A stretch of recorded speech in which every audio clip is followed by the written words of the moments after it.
Once upon a midnight dreary, while I ponder 3 more movies, altogether a quaint and curious selection of ghostly lore. Then suddenly the fog came rolling. Tonight a guest arrived who likes some trolling. Tonight there will be no more consoling, only reviewing and nothing more. Welcome to Hold Up, a movie podcast. Tonight's theme is ghosts. And I guess tonight's theme is sort of ghosts. These are like the 3 least ghostly ghost movies I have ever seen in my life. But we'll talk about that. I am your host, Davan Skelhorn, and with me, as always, my co-host, Chris Worldmind Murphy. How you doing tonight, Murphy? Zoinks, Dav. We really hopped out of the mystery machine for this one. We rolled through the fog, found 13 ghosts and the devil's backbone, and who knows? We happen to find Monkey's next. we happen to find a straggler along the way named Michael Chan who decided to join us. Yes, we do have a guest tonight, a man who is very popular, at least on paper. Yes. You also ripped Michael me out Chan. of the 32nd century with a time anomaly to force me to watch 3 movies and then be on your show. So this better be worth it. Hey, man, we have temporal transporters. We like to use them.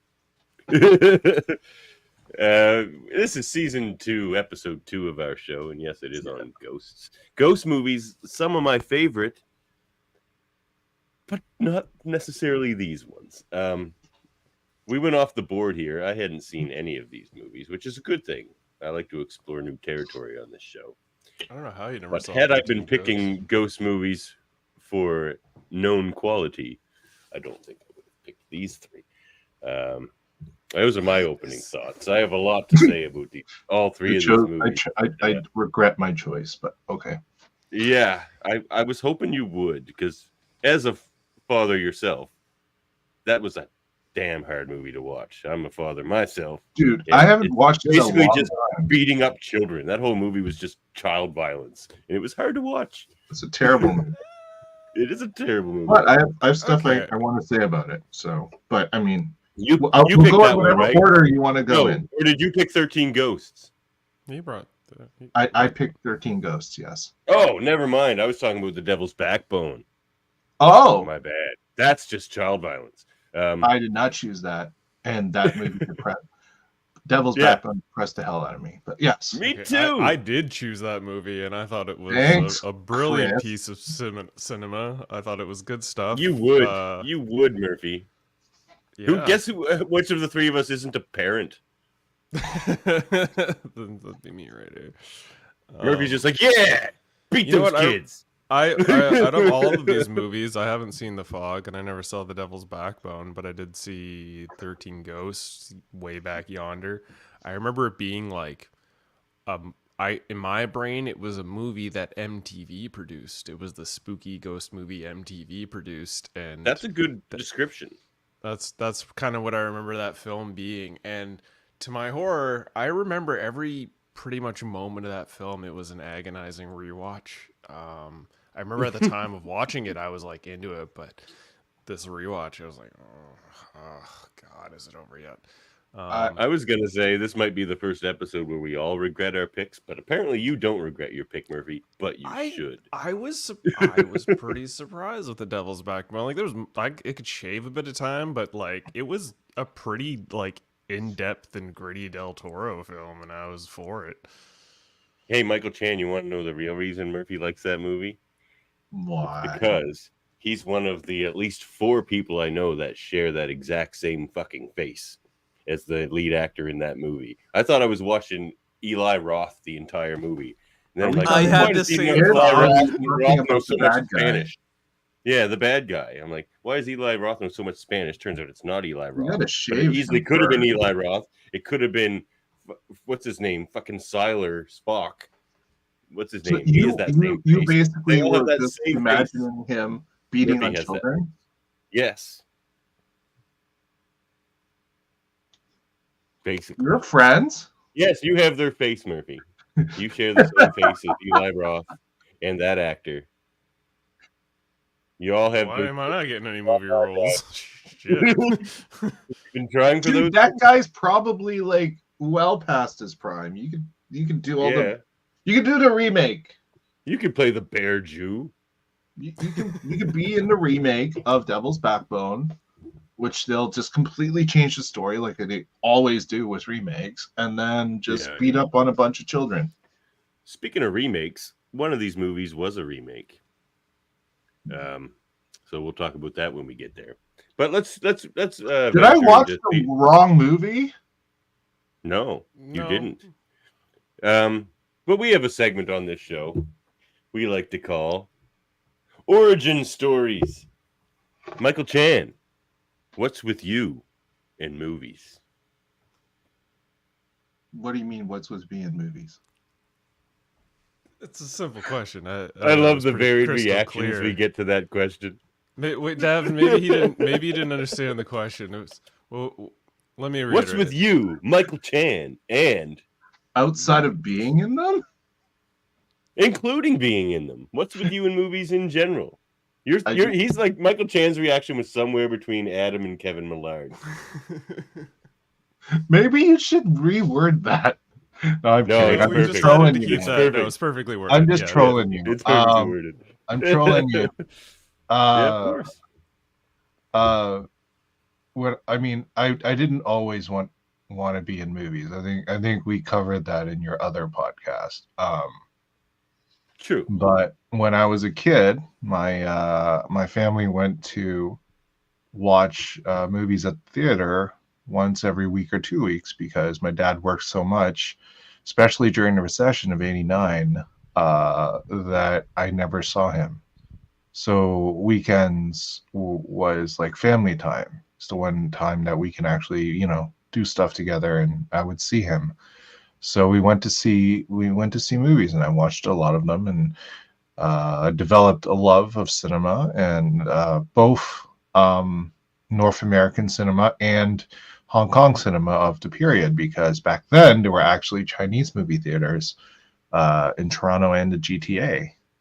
There was no longer? Yeah, they're all gone.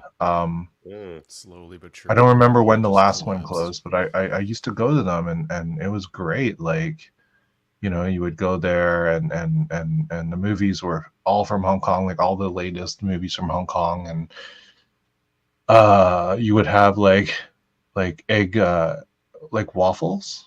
I guess that's what the translation is. Yeah, it was nice, and I don't know, one by one they all closed down. I think the last one was at Market Village in Markham, which, by the way, has been bulldozed. They're building a completely new mall now called the Remington Center. But anyways, yeah, that was my childhood. It's just movies. And, by the time I got to university, trying to become a doctor, I still found the time to just go to Blockbuster or Queen Street Video and rent, DVDs and watch them. And then I got bitten by a radioactive acting bug. So now I'm in movies. Tell our listeners a movie you've been in. Which one? There's The Love Club. Tara's. The Love Club is an interesting one. It's like a 4-movie series. It's Lifetime, and I think they moved it to Hallmark. But I'm in the 4th one, Tara's Story. I'm also in Swindler. AKA the best one. Oh, it is the best one. It was my favorite. No offense to the other 3, and I know I'm biased, but I mean, Tara's Story was the best. I'm in Swindler Seduction, which has Colton Haynes, which is based on the Tinder Swindler, but they took out the Tinder part, probably for copyright issues. But it's actually made by the same people who produced the documentary for Tinder Swindler. So that one, and actually won Best Canadian TV movie this year. So Swindler Seduction is phenomenal. Yeah. Awesome. Yeah, that's a good origin story. Movies. You know what I like, that we're like from the first generation whose family time involved never looking or talking to the rest of your family. It's just like, let's have family time and go watch a movie. Like, we were Hey, probably the first there was generation also that Chinese dinner, man. Yeah, that's true. So that's the All right. talking part. Yeah, that is. All right, let's move into theater one. Here we have my pick, The Fog from 1980, starring Adrienne Barbeau, a young Jamie Lee Curtis, and her mother, Janet Leigh. Directed by John Carpenter, which is why I thought this was a safe pick. But, spoiler alert, this is my least favorite John Carpenter movie that I've seen. It's not By his finest. Pretty significant margin.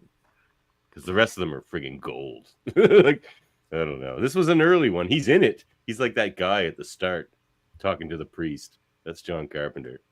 Yeah. What are your guys' opening thoughts on The Fog?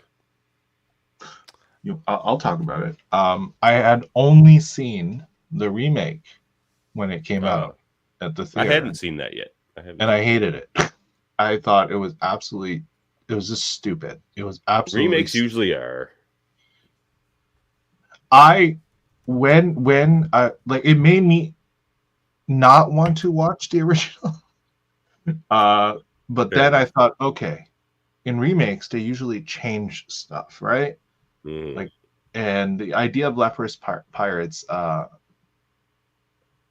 was really poorly executed in the remake, like really poorly executed. So I was like, what year did that come out? Pardon? Like in the 2000s, the remake in the 2000s? Yeah, 2005 it came out. Had Tom People don't even know what lepers are by the year 2005, but yeah, continue. Isn't it back now? Leprosy? Yeah, I think they had a Where? case recently. I forgot. I read something. I have to look it up, but I don't want to do that right now. I'm on the show. Yeah, better not be in Canada. Oh God, can you imagine? But kind of. Not in Florida. Well, it's probably Florida. It's probably. If we were gonna make a bet right now, Florida is my guess. Florida, yeah, it's probably Florida. No, but okay, so I went into this movie. I mean, I know it's John Carpenter. I love him. Yeah. But I didn't have a lot of high expectations. But I definitely did not think that the original would have anything similar, and it did. And I was actually surprised. Yes, it's also my least favorite of his movies. But you want to compare this original to the remake? I actually enjoyed it. Like in comparison, it's quite a bit better than the remake. That's good. It is, and like if you want to talk about holding up, the remake didn't even hold up the year it was made. This movie, I could totally see an indie company making something like this because I enjoyed it. There's some stupidity of some of the characters. I don't like that in the end, like the priest was not killed and then all of a sudden they had a second ending and then they killed him and all that's like there's things in this movie obviously that are and it's again not the best of his movies, but somehow the premise of the movie still worked in the overall story of it, whereas the way they did it say in the remake definitely did not work. So, and that's what actually really surprised me because, like, when it was the same thing going after the town as the remake, I was like, wait, what? Oh, shoot. It's the same thing, except it works. So, well, it's funny about that you say. What kind of spoiled this movie for me somewhat, or like kind of lessened my enjoyment, is there's an "Are You Afraid of the Dark" episode that is clearly just ripping this movie off, but does it better. Like I actually like that "Are You Afraid of the Dark" episode better than this movie. I will say I haven't seen that episode. That's a good one. It's like when they like at night, like the pirates start coming out of the ocean in the mist and everything. Like it's pretty much the exact same thing, but it was somehow scarier. Like the problem with this movie is that it's not for a single second scary. And that's what I look for in the Ghost movie. Scary. And that's the problem with all three of these movies. There's not like a scary moment in any of them. Partially why I regret my choice. I chose something scary. that I knew was halfway through your figured pick. you I was like, guys "Is this would. The I Cell or expected something?" you to. This definitely came out the same year as The Cell. I'm like, this just seems like The Cell, but like ghosts instead of whatever the hell was The Cell. But all right, theater one. Let's fire it up, Murphy. Oh, okay, so we're just gonna Oh, completely. well, what are your opening thoughts? What are your opening thoughts? Thanks. Well, my opening thoughts are, first of all, I ain't afraid of no ghost, as Ray Parker Jr. once said, and I am not. I find ghosts and the entire concept of ghosts a ridiculous concept. I don't See, this is really the hold problem with these much picks. candle and love to ghost films in general, other than perhaps the Ghostbusters. There are and good regarding ones. The this Conjuring film, movies The are Fog, good. Paranormal Conjuring's Activity's good. There fantastic. are good ghost movies. Yeah, Conjuring's amazing.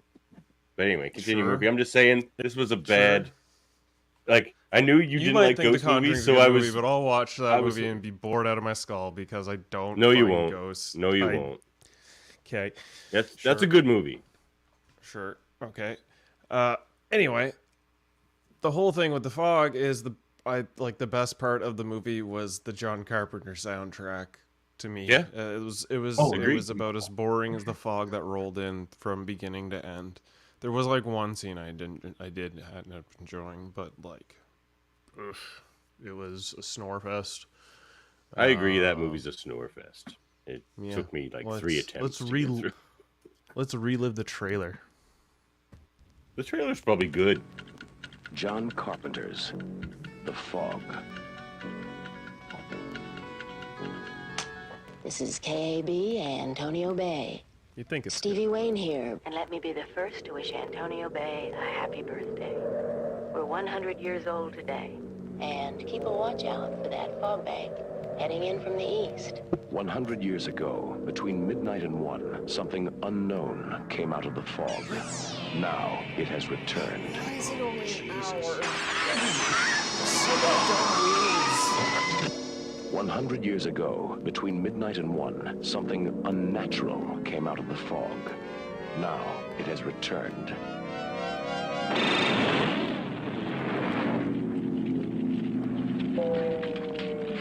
100 years ago, That's between excessive. midnight and 1, something evil came out of the fog. Now You gotta find it this has Are You returned. Afraid of the Dark episode. The fog. Antonio Bay has a fog. curse on it. We're all cursed. There's no water getting here, but something awful cold did. I think I'll go to Vancouver now. That was like my second favorite line in the movie. Where's the fog now? Well, it should be right outside my door now. Oh, there's something different about this fog. Dan, stay away from the door! Someone listen to me! Get inside and lock your doors. Close your windows. There's something in the fog.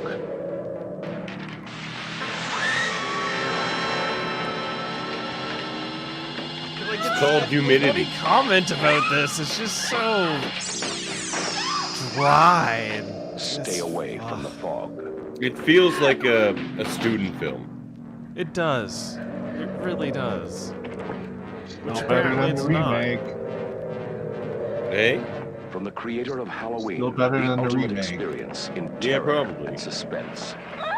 I swear it is, because I actually John enjoyed Carpenter's it. The Fog, Considering that starring it's, we Adrian both Barbeau, thought it was a Jamie Lee star Curtis, fest, I Tom actually Houseman, enjoyed it. Janet It's Leigh probably as because Callie how Williams, bad the and remake Hal was. Holbrook I as remember Sue more Wayne. about the remake The fog. just because What of you how can't bad it see was. won't hurt you. It There will was kill good you. Oh, that camera was better work than and like interesting Between scenes. midnight but and 1, Lord, the it will pacing find was you. just The pacing was- slow. I don't And like mind. there was no reason to care about any of the characters. Like it's even Jamie Lee Curtis, but I didn't care with her character. Oh, I didn't care about Jamie Lee Curtis. I mean, No, there's- was she famous by then? Like famous? Mm-mm. No, this was like one of her first ones. This is Right, before well, she that would was be- big in yeah. Halloween. You know. So yeah, like but Yeah. I don't know. A lot of the characters, yeah, you're right. Like there was no reason to care for much of them.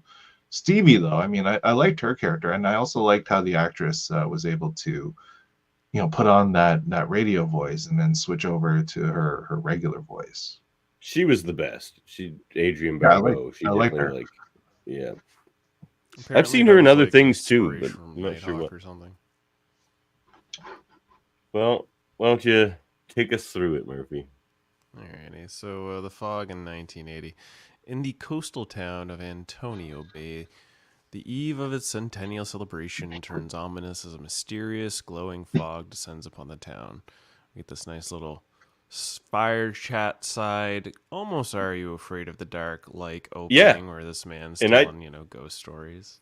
I didn't It's a pick good this as setup. my favorite scene, but this might have been my favorite scene, and the whole movie got worse after this campfire scene. I kind of You're thought like, this all right, was we gonna get a be your spooky favorite little scene. campfire scene, and then it was like Are You Afraid of the Dark? It got me all hyped, and then it was kind of a letdown. We're introduced to Andy, which is the son of the radio DJ. What was her name? Every kid character in every 80s movie was wearing that exact same coat. Yeah, that that kid's like wearing. blue coat with the like orange. No, not the blue one. That brown one that kid in the front was wearing. Every kid wears that coat. Like you've seen that coat in dark E.T. blue. You've seen.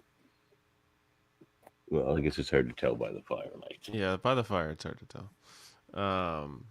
But yeah, we're introduced to local priest Father Malone, played by Hal Holbrook. He discovers after. I'm gonna say this scene was a little awkward because he was It seemed like he was propositioning the gentleman that it was working for him. It was a little. I didn't weird. get that from it. No, it was. I don't know. I got had the a fact weird that vibe buddy from caught him drinking in the rectory. Like you're not supposed to be drinking in the rectory, and that's what he was doing. Yeah, So, He's all like, I think I that's did what not he did. get that vibe either. Maybe No. maybe Well, it's because maybe- he's a priest. I don't know. I Your thought assumption like, isn't unwarranted. He has to be propositioning him. He's old for him, isn't he? Anyway, I mean, Oh, dude, I wasn't gonna bring that up. well, So, yeah. you went there. You took me down that path. I saw it. Father to the Malone end. discovers his I did lead ancestors' you to water. diary.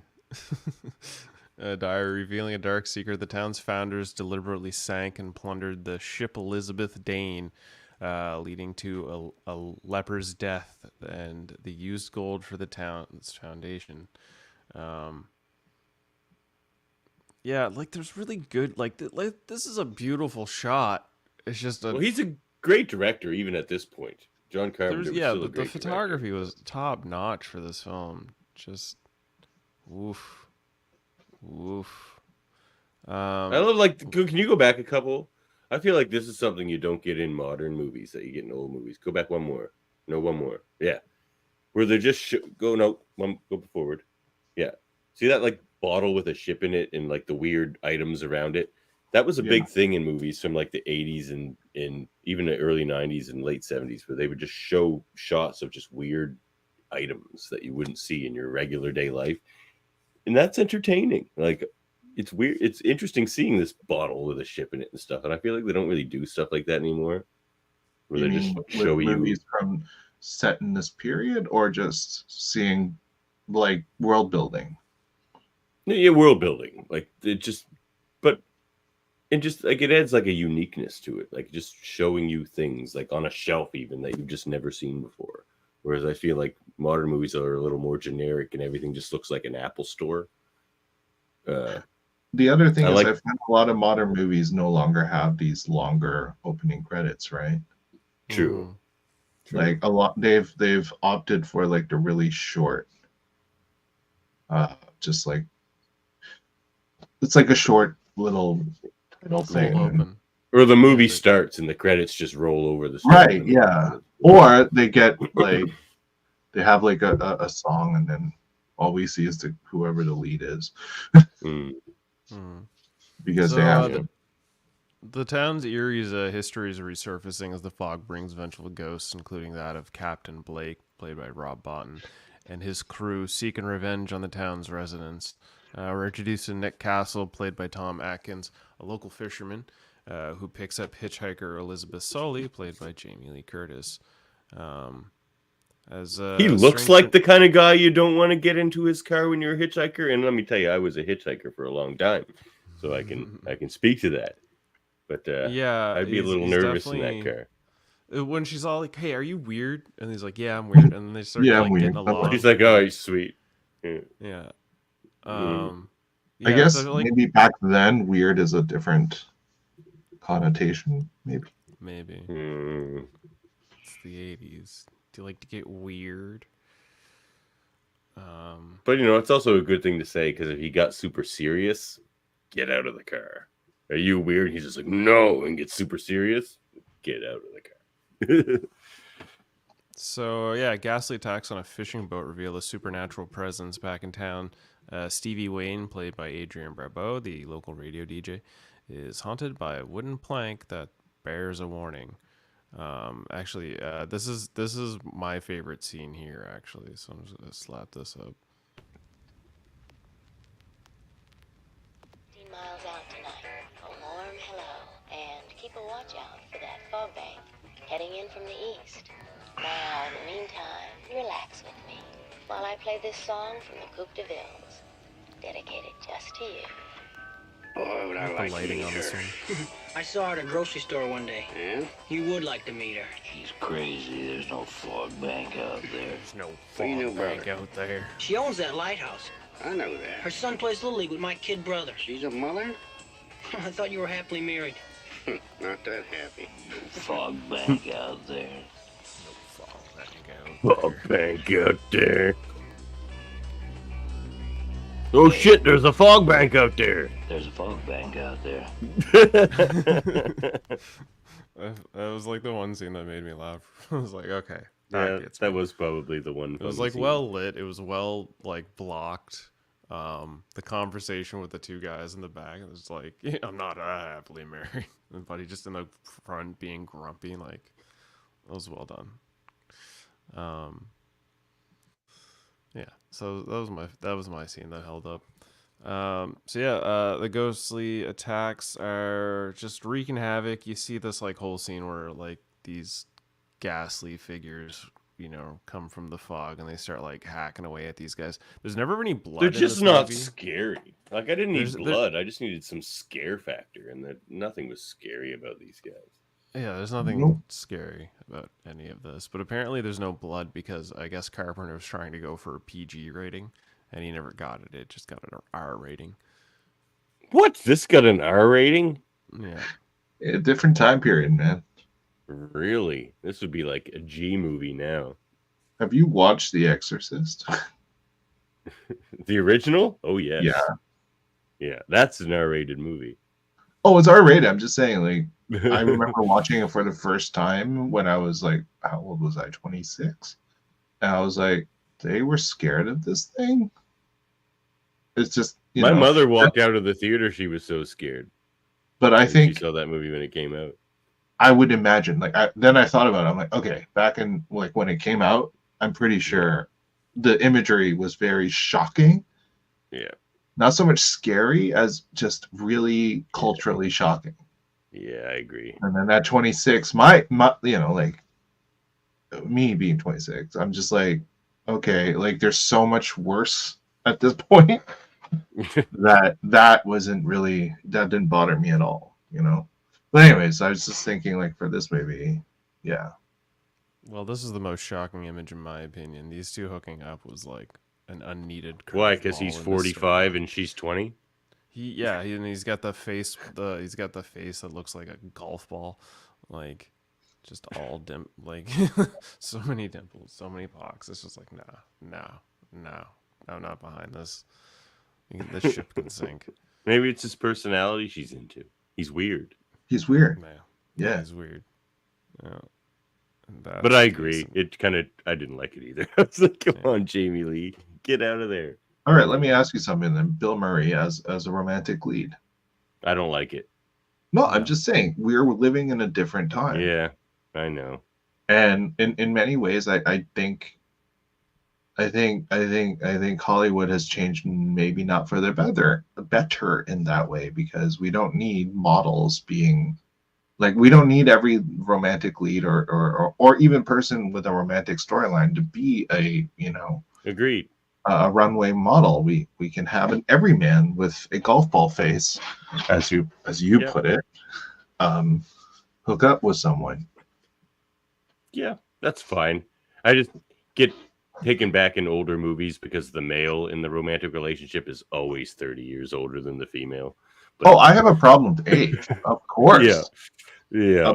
But again, period that this was made, something like this was more socially was acceptable, even if it's still very gross, and that doesn't hold up. Ha! True enough. So the townspeople are holding up a celebration for the centennial celebration, unaware of their impending doom. It's being hosted by Kathy Williams, played by Janet Leigh, and her and her assistant are going to Father Malone to see if he gives his blessing or whatnot. I can't quite remember. Meanwhile, Nick is freaking out because he realizes his buddy isn't come back to shore yet, and the boat that was attacked during the fog is just drifting out in the ocean, so they're trying to go track that down, which they ultimately do, and I believe this is Davan's favorite scene, which... Yeah, basically. It's rusted to the wall. What was on?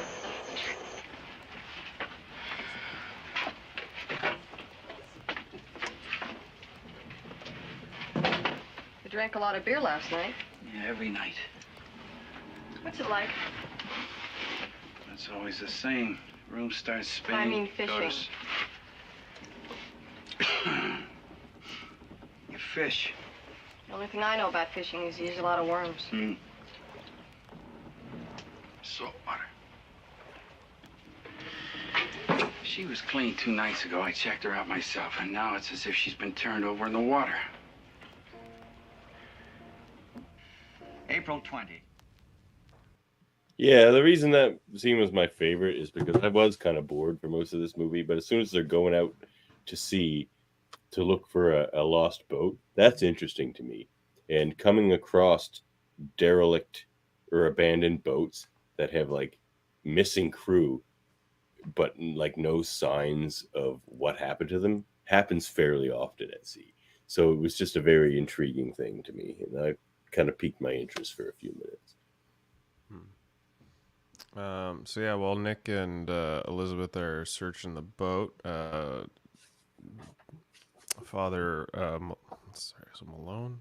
Yeah, Father Malone. I think it's Malone.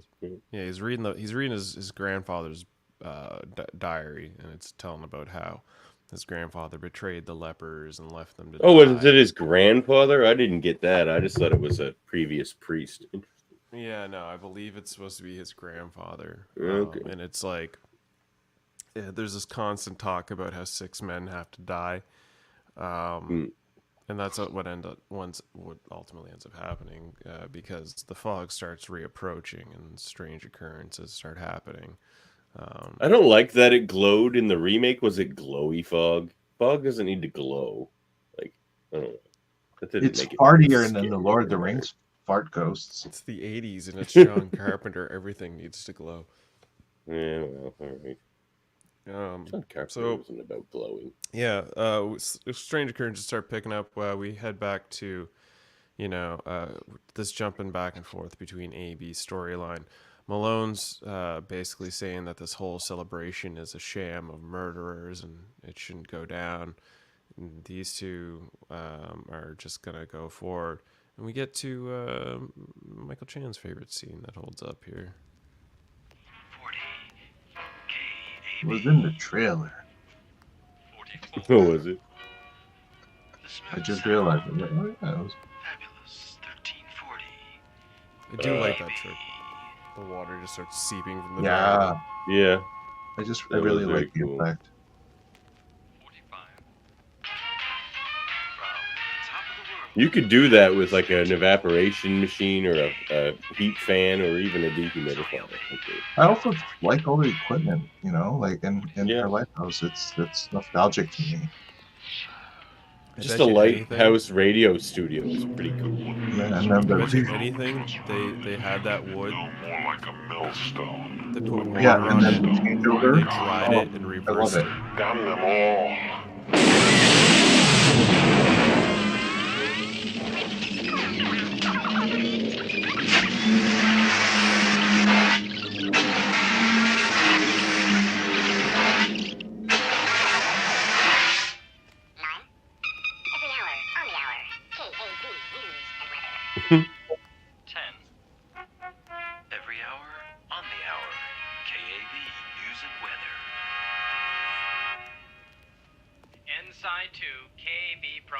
Yeah, I feel like there are a lot of movies and shows nowadays that have effects that don't match that. And they have way bigger budgets. And I don't know, it's just everything about it. It was just really well done. It held up well for its time. And yeah, and it's practical. It's a practical effect. It's not CG or anything, and it That's worked. why it's better. It worked. Practical all day. Like, go back to it. And some directors are and stuff. You do see a little more like people leaning into some practical again. Yeah, but also just seeing, because again, like I was talking about the nostalgia factor, right, of all the equipment and all that. I mean, I loved seeing all that stuff while I was watching it.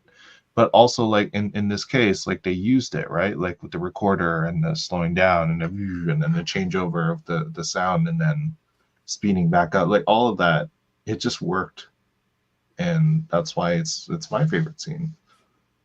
Yeah, no, it was really like the sound development on this movie was, you know, really top notch. You know, there were moments where I was like digging the soundtrack, and then the mixing of horror elements were really good, and then you just don't get that in the following movie, which is like almost night and day contrast. Yeah. By the way, the old lady didn't need to die. Janet Leigh, she dies in everything. She famously dies. I know. It's just like, oh, go hide in that room. I'm just gonna go open the door. Really? Really? At least they didn't send her to the shower. True. Still. So yeah, as the fog approaches, strange occurrences and killings grip the town. Dan, played by Charles Cyphers, the weatherman, is murdered by ghastly assailants. Nick, Elizabeth, and Stevie race against time to reach Stevie's son. And Andy, played by Ty Mitchell, who is endangered by the vengeful ghosts. He might be 50. He's so much older than Jamie Lee Curtis. Anyway, move on. So yeah, you get this like whole scene where like the radio DJ is online with the weatherman. And he's like, "Oh, there's just a fog. I don't see the problem. It's just a fog. It's just a fog." Blah, and then he starts getting just like ripped apart, and she hears it all. And this, okay, she's like, "Get out of there!" The sequence of events where she's just like dropping information on the radio like she's Google Maps. I'm just like, how do you know this? You're in a radio, like in a lighthouse. She's in a lighthouse. How do you know any of this? How do you? Oh, it's this way and it's that way, and don't go up this street. It's like you're not anywhere near these streets that you're calling out. Who's giving you this information? How do you know these things? It stood out to me. I wasn't a fan of that part. Eagle eyes. The eagle eyes. Yeah, fair enough. She's just really good at her job. Mm-hmm. Yeah, go in your room, Andy. No, just go hide away. Don't you worry, Andy. As soon as he closes the door, taken away, just completely gang raped by a bunch of ghosts. Oh my, that was unnecessary. That's why you chose Devil's Backbone. Yeah. See, he's basically Jacinto. What the fuck?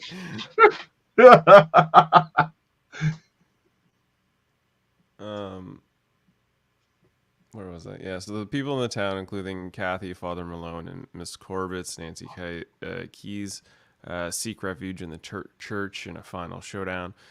Father Malone attempts to atone for the town's sins. Meanwhile, Stevie battles the ghosts at the lighthouse. Yeah, there's this whole like, quick, read the book, and then you get, like Evil Dead style hands breaching through the windows and stuff, and there's supposed to be all this tension and stuff, and it's just not tense. And I feel like this whole film was like just leading up to like the whole scene where like you get the glowing red eyes and the fog and the dude and the sword. Like, it was a really cool visual, but that's what like everything kind of felt like it was leading up to. So yeah, Father Malone ultimately realizes that the gold was melted into this giant gold cross, so he proceeds to carry that out and hand it to, what was his name? Captain Blake, that's right. Better effects than a lot of stuff nowadays. Good yeah, effects, this was a but really just good cheesy shot. ending. I'm like, this was it. Like, this is what. Yeah. Still better than the remake. Yeah. So yeah, they seem happy. The ghostly forces seem to dispel after they get their golden cross. You think they get their gold and they go about their way, but then everyone seems like they're peacefully going about. But ultimately, Father Malone meets a gruesome end when the fog returns, signifying the town's dark history cannot be escaped. Yeah. They should have just killed him earlier. The movie. It made no sense. It's a tense conclusion. Stevie broadcasts a warning to ships at sea while Antonio Bay remains haunted by its sinister past. And that's the end of the fog. Like, good Lord. And this is where we ask, which performance would you hold up? Stevie. Stevie? Okay. Adrienne Barbeau. Yeah. Oh, I no, definitely her. She was going to be the one. Yeah, she holds up. For me, it was Jamie Lee Curtis. I mean, there was the whole. Anytime she was on screen, I was like, okay, I can believe it. I believe her character. I'm into it. Up until the end of the movie, then I was just like, whatever. You believe this 19-year-old hitchhiker was super happy hooking up with this old ass dude? Well, maybe not that. I didn't find her character super believable, actually. I don't know. I think. Are you talking about the performance or the writing, Murphy? More or less. Because you can only work with what you're given, right? Like, true. Yeah. So her performance was fine. Like, she's always been good at taking whatever and then doing well with it and maintaining her character and attempting to make it believable. That's what she's really good at. Yeah. I just didn't like the writing for her. Yeah, she didn't have the best writing, but considering what she was given, she made her character the most believable of the characters aside from the DJ. So like, yeah, she would come in second. Yeah. Yep. Yeah. I feel like all the sailors are pretty believable for stereotypical sailors. Some good spots. Yeah, they just didn't have a lot, but yeah, they probably just got sailors. So the setting aesthetic, I think, other than the music, it's probably the high point of the movie. Oh yeah, the setting, just the set dressing. Again, the lighthouse. It's just so good. There's so many little details here and there, and every shot that wasn't broad daylight was beautiful and looked amazing. When it was broad daylight, it looked like TV 70s movie era, like 70s TV sitcom sort of era. It was just like, okay, whatever. Like, yeah, that's a broad daylight shot for sure. But everything where it was night or like dusk or anything, like just dripping with beautiful Carpenter aesthetic, and that was the better part of the film for me. It's just like, it's hard to like care about all that when it's, presented so dull.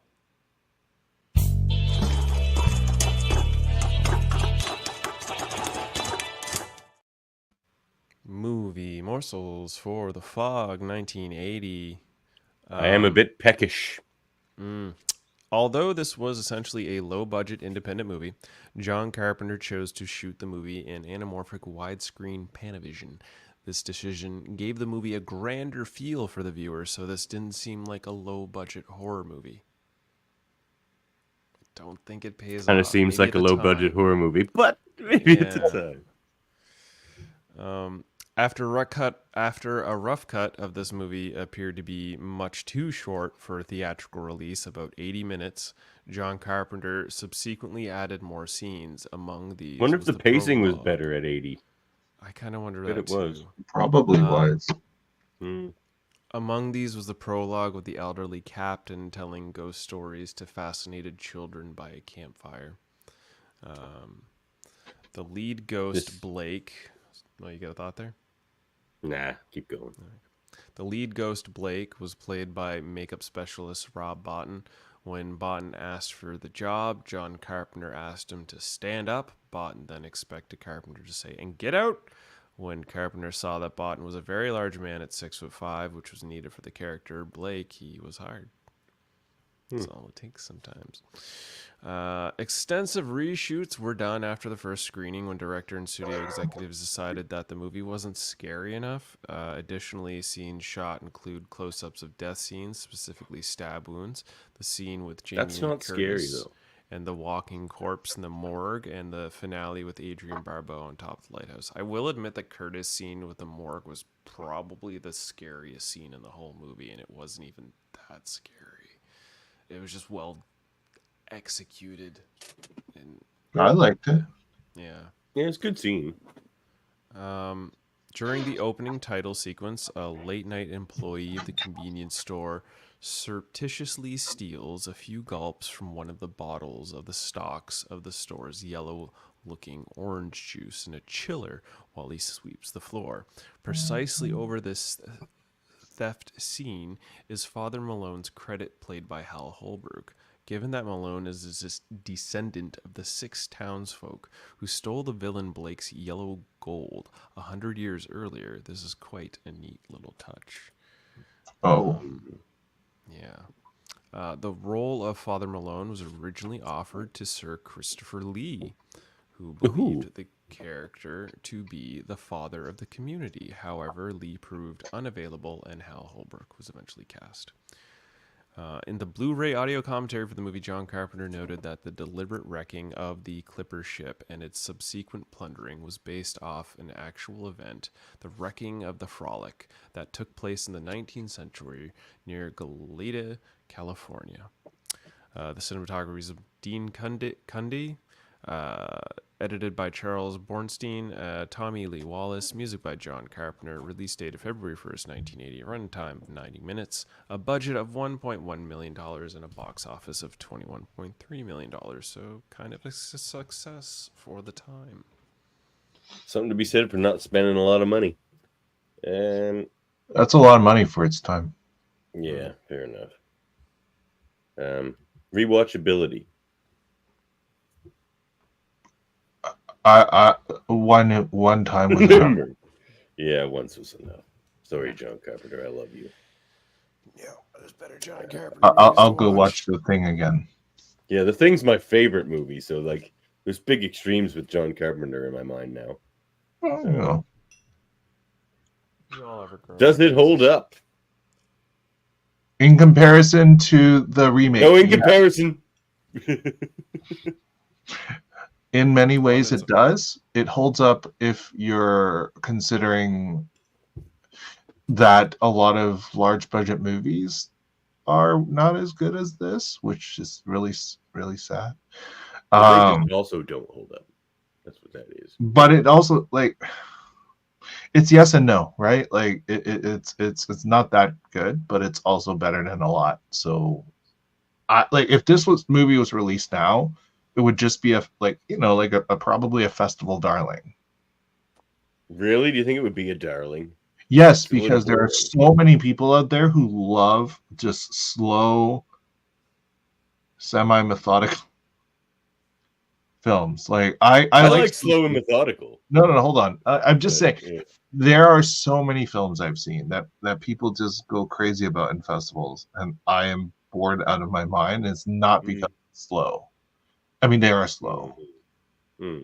But this one at least... Caveats made, and your toast has been buttered. Michael Chan, does this movie hold up for you? Yes or no? Ooh, putting him on the spot. Yes. Yes. Oh, there you go. Murphy. It does not hold up for me. I'm just not a big fan of ghost films. You got to really catch me with a good ghost film for me to like it. This was not one of them. It's not my favorite Carpenter films. It just doesn't tickle me. It didn't tickle my fancy. I wasn't entertained. My entertain button did not hold up. Well, though it had a lot of the Carpenter great mainstays, like the music and a lot of the shots and stuff, I still think that Are You Afraid of the Dark episode was way better. So I'm going to have to say, no, it doesn't hold up, because if like a YTV show from 1992 can do this concept better justice, I'm going to have to say no. And that saddens me, because I picked this because it's John Carpenter. I thought I'd love it. I was going in thinking I'd love it. But just like these other two movies, it's kind of barely a ghost movie. This isn't what I think of when I think of a ghost movie. I mean, they are ghosts. They're ghosts coming from the ocean. They're leper ghosts and stuff. But it doesn't have those like tense build-up moments that ghost movies have, where you're just wondering what's around the next corner or what's in the next shadow and like that kind of stuff. It doesn't have any of that. The ghosts call when it they come at you. Supernatural drama with thriller elements. Yeah, that might be better, but yeah, for me it's gonna be a no. But I'm glad you saved it into the B movie category, Michael Chan, because in that way John it does Carpenter. hold up. Yeah, so there we have it. Yeah, it makes it onto the B list tonight. It absolutely does. Yeah. All right, so let's move on to Theater 2. We have Michael's pick. 13. Are you supposed to say 13 twice because of that text? 13 like, ghosts. 13 ghosts? 13 and ghost. Yeah. 13 and ghost, yeah. Like, that's a product of its time. You know, this movie came out in the early 2000s just because of that. Fresh off the MTV Music Awards. Maybe. All right. 13 Ghosts from 2001, starring Tony Shalhoub, who I loved in Wings. I love Tony Shalhoub in a lot of I things. love him. Yeah, Tony Shalhoub's great. So that made me excited, because like when we started watching this movie, I'm like, oh, it's Matthew Lillard, who Murphy knows I'm not a fan of. And like Shannon Elizabeth, who, you know, bless her, but is just hired because she's hot usually. I was like, oh, Tony Shalhoub, we at least have one actor in this movie that I can enjoy. And Rod Digga's just like a rapper. Like Tony Shalhoub is the actor in this bunch, and he sort of held it together. But anyway, starring Tony Shalhoub, Matthew Lillard, Shannon Elizabeth, and Rod Digga, who I only found out after watching this movie that she's a rapper that used to rap with Busta Rhymes a lot. I had no idea. Directed by Steve Beck. Directed by Steve Beck. Thank you, Murphy. All right. Any opening thoughts on this one before we hit the trailer? Absolutely. You first, Michael. There's a reason why I chose this. It's because outside of Tony Shalhoub, I watched it a long time ago, and the house, the glass house, is what I remembered. And I was like, man, it's so cool. Yeah, I'll choose that. Because let's move here right now. Setting aesthetic is the only good thing possibly in this movie. It's one of the best sets I've ever seen. Like the glass, like someone took the time to put all these glass walls up and then put all that stencil writing on. Like, beautiful set. It was not CG. It is practical, beautiful. And it just blew my mind back then, and I had forgotten the rest of the movie. No, it's called blocking it out. That's what. Oh my god! Blocking of the rest of the movie. And then I chose it, going, yeah. It's good, right? That house was no, just no. I regret it. I regret making you guys watch it. I have guilt over making you guys go through that. But you know what? Wow. Don't, because I did enjoy the set. I'm glad I saw that set. Yeah. Because if this is my opening thoughts is that this is one of those movies where you could see the potential that it had, because the general idea, not the execution of the idea, the general idea is good. You have this amazing set, and you could see in better hands, written better, with better actors as a remake, this could actually work, or even as a TV series. And honestly, this is the remake. So there, I didn't know that. So this is the remake of a William Castle movie. So if they remade this remake into something even better, a lot better, I feel like it should be given one more chance. And done right. Chance. Because I see it. I see Murphy. the potential. Look at Murphy Googling William Castle movie over there. Yeah, Murphy knows I'm a big William Castle fan. And have you seen the original? Castle fan. I love William Castle. He directed The Tingler.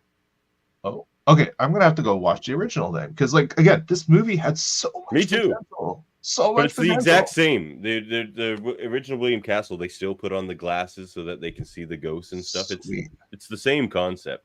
And they go to a mansion that they just inherited and stuff. It's like the same concept. So I definitely want to go see it as well. There's a lot of convoluted BS in this film that was A, not unnecessary, and B, made no sense. And like it's impossible. This movie honestly relied so much on luck, it's impossible. So if with the right writers, plural, because I do believe in a writer's room for something like this, to make it into another movie, or even again better for me, a TV series, 13 episodes. 13 episodes. I'm serious. 13 episodes, 45 I don't know minutes. how you draw this out that long, to be honest. It's not a deep concept. Like, you're going to lock them in there for 13 episodes? How long is that? No. I think you could start with maybe halfway through the process of getting all 13 of them. Oh, yeah. Okay, that's... And then halfway through the season, or, sorry, no, it's 6 episodes, still too many. Lock them in there, like, in the final quarter. And end it. That could work. Yeah, this is the perfect concept for William Castle. Like, he'll take these kind of, like, oddball sci-fi-ish horror concepts and make a kind of a nice little fun movie out of. But as a movie, like as a remake of this remake, it could, self-contained, make it make sense. I gotta go see the original. We should almost meet back here after we've seen the original. But I'm just so disappointed. I was just like, so much potential. My biggest problem with this movie was the dialogue. Like, it looks. Oh my god, yes. The dialogue it may be the worst I've ever seen in a movie. It's really bad. Have Tony Shalhoub be the villain. Remake it and have him in it as the... Okay, sorry. He's like he was all about his uncle and like following after his footsteps. Maybe that is more interesting. But I kind of liked the family coming together element at the end of this movie. Oh no, I'm just saying it needed more. Yeah, it definitely needed more. You're right. But the dialogue was so bad. Like when she's like the lady who's like, shows up and throws the flare at the ghost and sort of knows what's going on when she shows up, and she starts laying out all this exposition on Tony Shalhoub, and he does the most cliche thing that happens in every badly written movie where he goes, I don't care about your exposition, like, basically, you know what I mean? Like, yes.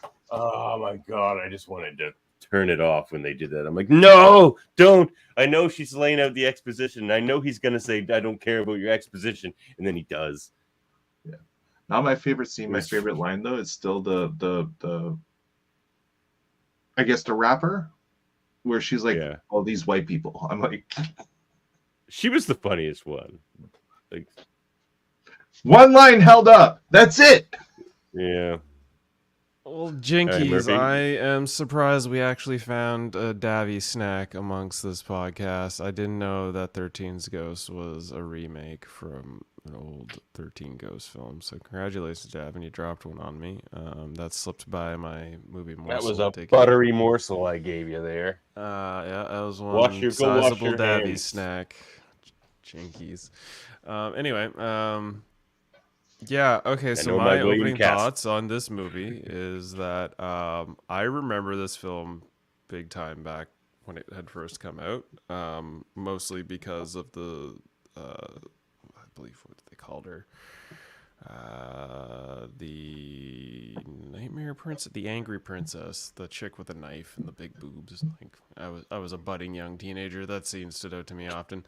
But that made me cringe. That whole like, of film, course, they just casted some young lady to be naked. It's like, I think I've watched it once or twice, but like I remember seeing this entire film. Watching this movie. I'm like, I know every scene that's gonna happen, and it was. I did too, and I hadn't seen it before. At the time, I was like, this is a pretty killer film because the house is super killer. The practical effects are really well done. And I thought it was a great film. And then rewatching it, I'm like, a lot of the polish is very dulled. And like, I'm seeing a lot of like, the set doesn't seem as impressive as it used to. And I was like, the set's this is great. going to be a rough rewatch. Like, it's good. It's great, but it's not. I remember it being bigger and it's not as big as I remember it. I don't know. It's like playing GoldenEye 007 and remembering the graphics a certain way, and then you go back to it and the graphics you can't hurt do your that. eyes. Yeah, they sure do. It's kind of like the same thing. Like my imagination. I don't know how we played it. Like, I can't even see what's going on in N64 GoldenEye anymore. Like, no. Yeah. Have you tried to? That's N64 in general. A lot of my imagination took over for this film. So to rewatch it again, where I know more of the behind the scenes of movie magic, it was like, okay, I see what they did, and yeah, ultimately, like I said, it's the MTV of ghost films. And let's watch the trailer. When was the last time you watched the trailer? There are ghosts around us all the time. Most of them, they can't hurt us. Most of them don't even want to hurt us. But there are exceptions.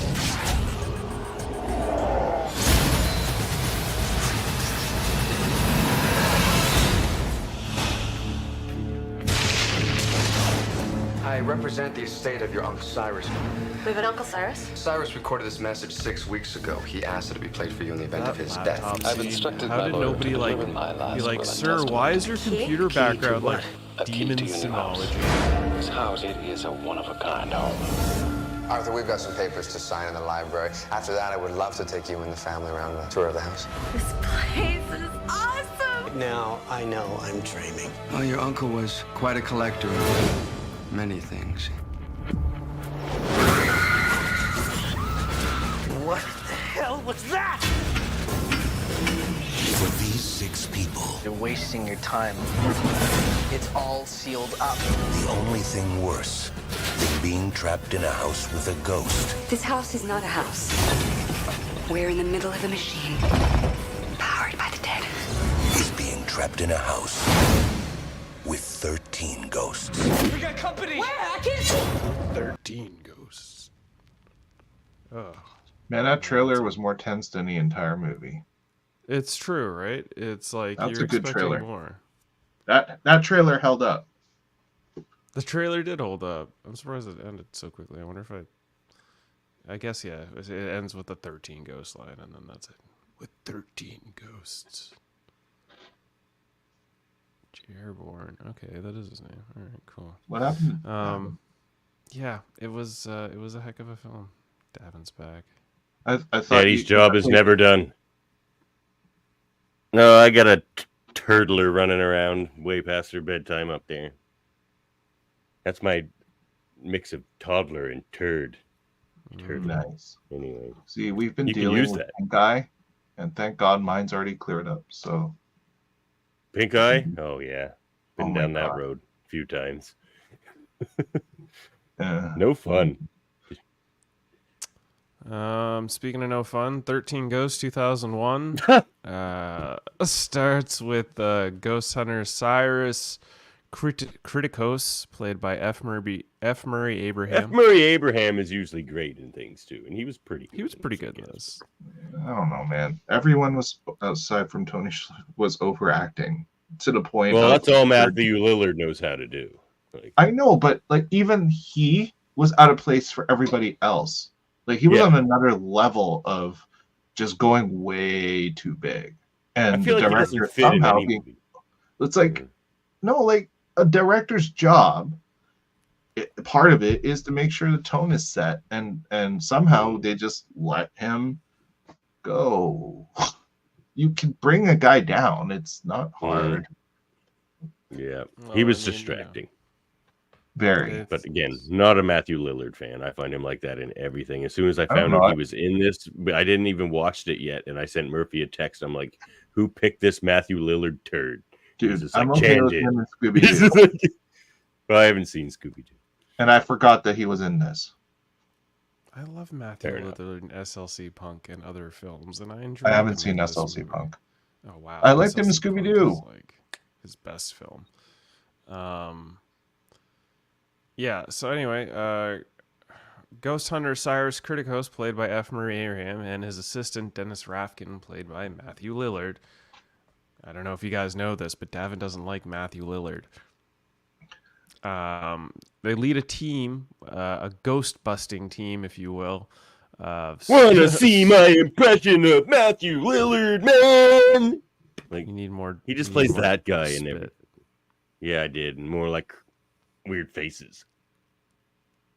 Anyway, so yeah, they're leading this like team of Ghostbusters on a mission to capture a spirit called the Juggernaut, who's in a junkyard. Several of Cyrus's men are killed during the ensuing fight, including Cyrus himself. However, the team is able to catch the ghost. It's a pretty chaotic scene and is probably the best scene in the movie. It's this opening scene because scene, I thought it was the worst scene in the movie. I hated this scene. No, think about it. Okay, this scene is the best scene in the film because it opens Too much up Matthew the idea. Lillard. Okay, sure. It opens up the idea and the concept that like there's this super rich, powerful dude who's got a team of ghost busting, like personal Ghostbuster squads, and he's out there capturing ghosts. And you think, oh, this is going to be a sick film because you're going to follow this dude capturing more ghosts. No, we just get a cut to Arthur. I actually think that would have been worse. I mean, maybe, or it would have been more entertaining. I don't know. Good effects from Greg Nicotero in the bunch, though. That's for sure. Good makeup and. Oh yeah, and Robert Kurtzman. No. No, all over the Kurtzman.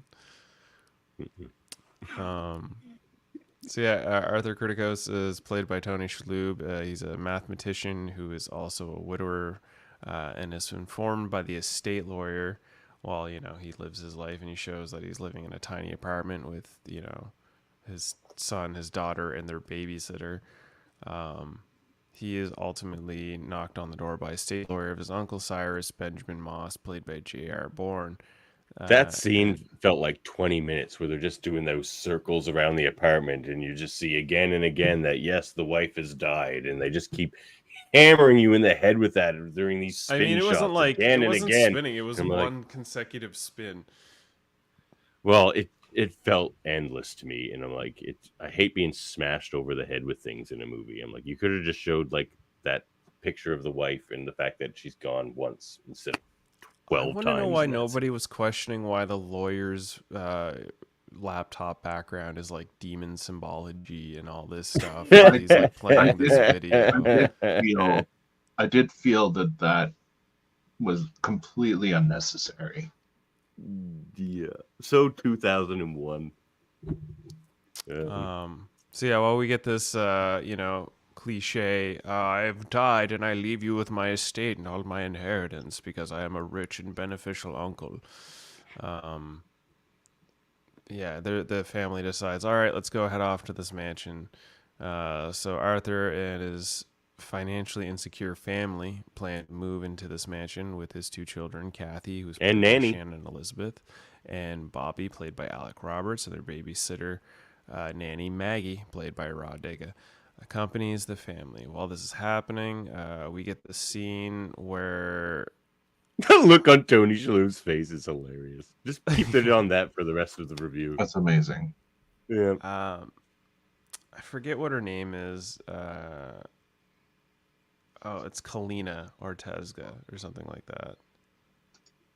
Yeah, Kalina. There's a scene where Kalina Ortega is like going through her apartment and gathering flares and all her ghost busting material because she's read an article that Cyrus has died and stuff like that. So the family pulls up, and you see that Dennis Rafkin is disguised as a power company employee, and he's, meets with the family and Benjamin as they try to tour the mansion, and he tries to be like, yo, your power circuit is shutting down 70,000 houses. It's a really loose premise to get inside the house, but, Tony Shalhoub puts in the key, and I believe this is where Michael Chan was saying this was his favorite scene because of just like the hush.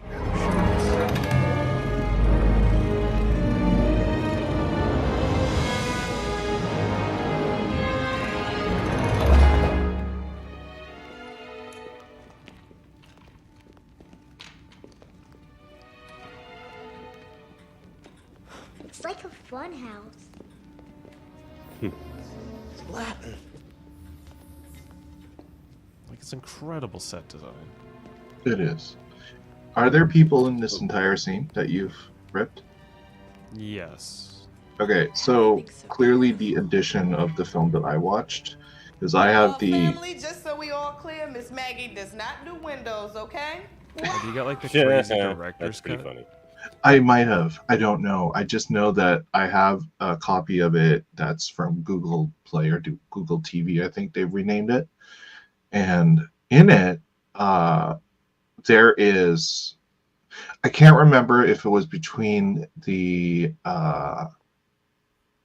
scene, like like after the laptop, or if it's after the opening. But there is a very quick, it's like maybe not even a minute long, where all of a sudden you just see the exterior of the house, and then it just goes through, and then it's like, it looks like CG, but it's not. It's just showing you the house. It's just... I don't think my copy had that either. Yeah, it just I goes, it just goes, it zooms around the house a bit, and then you even see like the core, and then it stops, and that's it. And I loved it.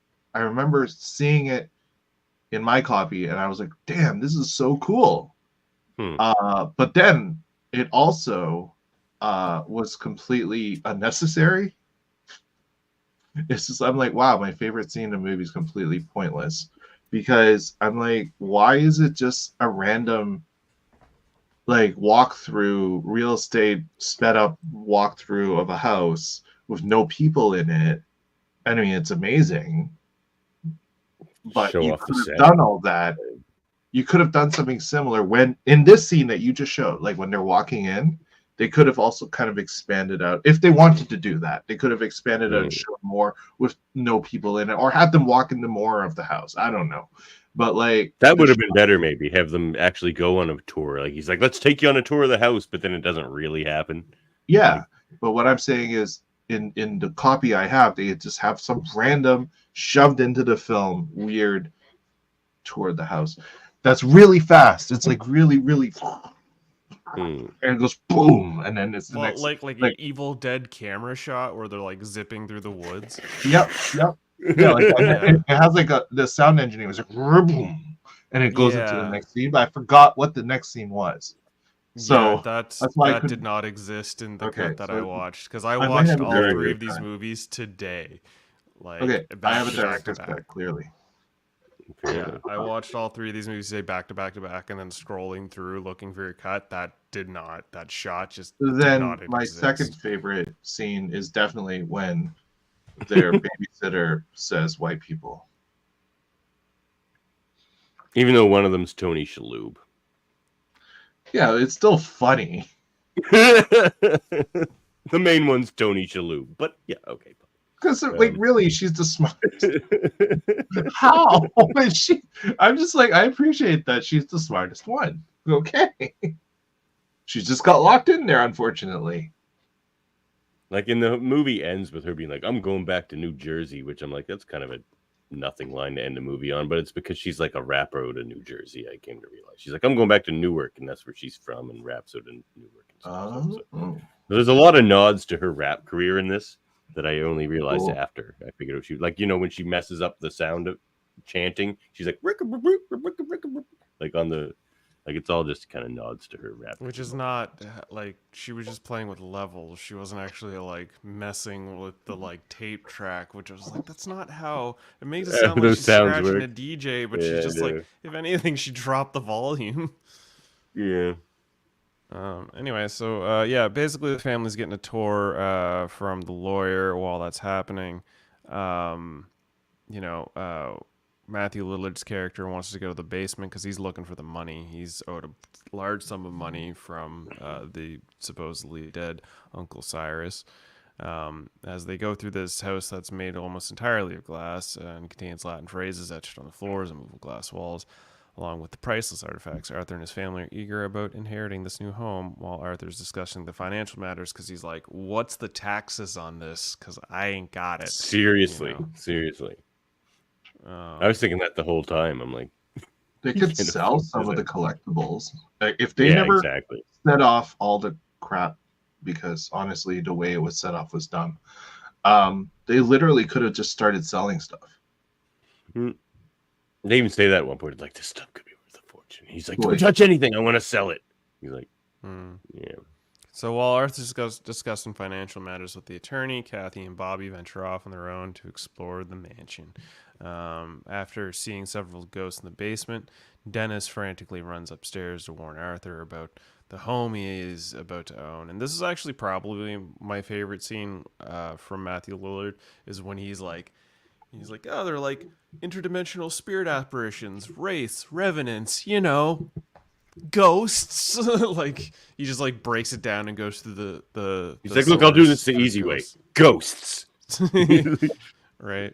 Like, that was his best scene in the film. I feel like there was a portion of this where he was on board and then he realized it was kind of getting shit, so he got himself written out of it. Because I feel like there was probably, they wanted to do more with his character, but he was just like, nah, I'm out. I don't think Matthew Lillard made those kind of calls. Yeah, probably. Seeing what other things he's been in. It's like, I don't think he's too worried about quality of his movies. But maybe that's just me. So yeah, Dennis is trying to warn Arthur, and the family's like looking around. The ghosts are starting to get unlocked and let out of their cages because this big house is basically a giant machine. This is the worst. Like, this happens in every shitty movie too, where the lawyer's walking. He's like, I bet you he's gonna tease all the ghosts. I bet you he'll even like flip one of them off, and I bet you he'll hit on the female ghost. He did all those things. It's just like, well, yeah, because it shows that he knows what's up. Like, he's been here before. He knows what's going on. He's been like putting up a charade, and yeah, this actually leads to my favorite scene in the film, which is when the angry princess gets let go. You just want to see her boobs. No, I really chose this scene because of the way the guy dies. But the boobs were a nice addition. They're fake. Nice hold up. Nice. I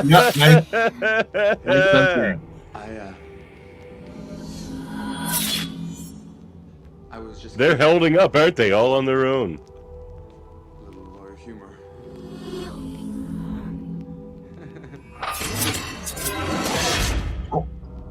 Yeah. I remember this scene like yesterday. Like, seeing this first time, I was like, whoa, this is brutal. Actually, this reminds me of the one scene that did make me laugh in this movie, when they show up later and the Rod Diggins character's just like, is that half the lawyer? Like, that made me laugh. Yeah, I think they also mentioned a line about like him splitting. But like, this scene's so well done. Like, the lawyer split.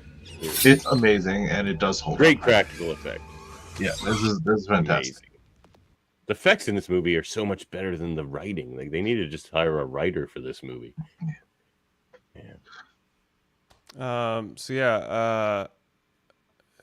Benjamin Moss is seen sneaking off to collect that vial of money. That's where he ultimately gets, his comeuppance when he triggers the angry princess.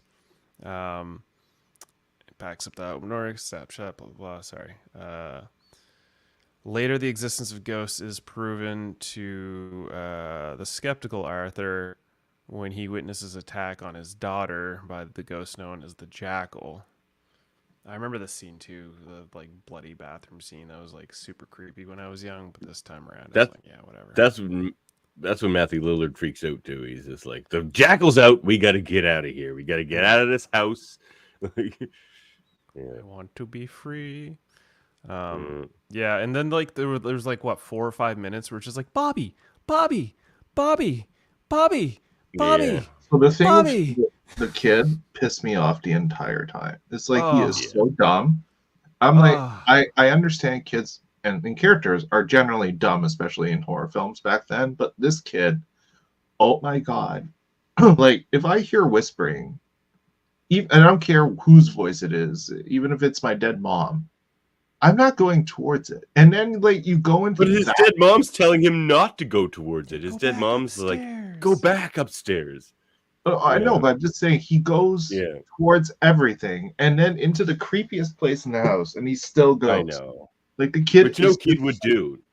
Kids understand creepy, and they don't voluntarily go in there by themselves. Like the writers, clearly none of them have kids. None of them. So yeah, Bobby, the younger of the 2 children, disappears after getting separated from Maggie, and he wanders in the basement, where he encounters several spirits, including the torso and the bound woman, which was like the torso crawls at him and the bound woman just shakes at him. Like it's like, oh. Do you know how many times they should have been dead? Like in this film, they should have died way early. Yeah. Were you guys bothered at all by the fact that there were actually 13 ghosts before Tony Shalhoub was supposed to become a 13th ghost? Because the dire mother and the giant baby are actually 2 ghosts. Yeah, that's what. That counts as 2, but they're like, nope, they're 1 spirit. They're conjoined. It's like, no, that's 2 I didn't spirits. like it. Didn't like it. No, it was bad math. Gross. Yeah, it's the grossest of the ghosts. They are the grossest. Most of the disturbing. Ghosts. Yeah, it's like, what's that story about? Jeez, maybe I don't want to know. So yeah, Kalina or Tezia, played by Embeth Davids, a spirit liberator, helps Arthur free Kathy from the Jackal's grip, only to be lost again a few moments later. After this, Arthur's objective is clear, is to find his children and leave this house as soon as possible. I mean, should have done it sooner, but now you're stuck in this glass maze. Kalina Ortega explains that this is not a house. It is a complex machine built by Cyrus known as the Ocularis Infernum, Eye of Hell, created by the devil and powered by the dead. Once completed, this demonic device would allow its users to see into the future. To Arthur's horror, he discovers one of the ghosts powering this machine is the spirit of his dead wife, Jean Kalina. And he goes on to tell Arthur that his children are in grave danger, and the only way to ensure their successful return is to offer his soul in exchange. If Arthur takes this was the scene. This was the exposition. I don't care about your exposition scene. Yeah, yep. 13 ghosts. The sacrifice of the pure love would combat all of the evil contained within the machine, thus shutting it down. Yeah, I'm amazed at how many movies we come across that feel like they just went with the first draft. They're like, here's how you like, they plot out a movie, and then rather than like refine the dialogue afterwards, they just don't bother with that. They're just like, no, it's like, there's your plot, there's your exposition beats and your character moments, and like, but like, another pass over the script would go a long way. Cyrus Kritikos is revealed to be alive, having faked his death in order to lure Arthur to the house. Now, this is the thing. This guy fakes his death and then proceeds to wear a bloody, torn makeup thing for what, like 3-4 days a week? A week and a half? That bothered the shit out of me, man. That's that like, bothered my the guy. shit out of me. What? You're committing to this bit way too hard. So by pretending you're dead, you have to like not shower anymore for like however long you're doing it. Like, I don't understand. It was God, this movie bothered me. Did he know he was gonna? And her twist was awful too. Galina's twist was awful. That was an awful twist, because if she was working with Cyrus the whole time, why did she tell Tony Shalhoub everything he needed to know? Like, there were some things she needed him to know to get him to do the things they wanted him to do, but not nearly as many things as she went on about. So yeah, that was bad. Kalina turns out to be a secret partner and lover, and knocks Maggie unconscious. Cyrus has orchestrated the previous events, including the abduction of Kathy and Bobby, so that Arthur will become the 13th ghost, not to stop the machine as Kalina had claimed, but to trigger it. Cyrus then turns on Kalina and crushes her between two glass walls, claiming greatness requires a sacrifice, which is a pretty brutal way to die. Oh, that was my favorite scene. You just skipped this is your favorite scene here.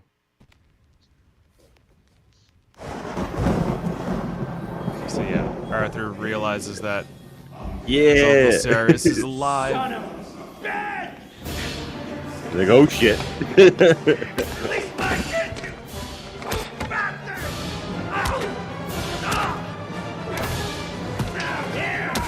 You are nothing, Arthur! You hear nothing, you loser! I dedicated my entire life to this. Every waking moment for years. Have you ever shown that kind of dedication? Have you? Have you? The world has... Have you? Have you? People like you. It needs people who are willing to do anything. Anything for greatness. His rage should have took him a little further in that fight, I feel, though. Like, his old-ass uncle turned the tide on him pretty quick in that fight. I mean, yeah, he had a cane, but still, he should have been so mad as a father at that point after what his uncle did to his kids. Oh, man. Yeah, he wasn't holding... He should have been able to tear him apart with his bare hands with that rage. But, you know, still my favorite scene. Jaemeel Robinson. Don't get me started, Jaemeel. Hey, Jaemeel. Yeah. Tell me about it. So yeah, basically, Matthew Lillard's character tried to help Arthur. He gets like attacked by the Juggernauts and killed to death. And then his ghostly apparition like comes back to be like, "It's gonna be all good. You just gotta chill out, man." And as he cleans his glasses for seemingly the next like 15 minutes, the machine starts to blow up because what happened was, Maggie starts playing with the audio, screws up the chanting. And then the ghosts grab Uncle Cyrus and toss him into the spinning blades of death, and he just like gets all hacked up and everything. The early 2000s loved giant gear machines. Them.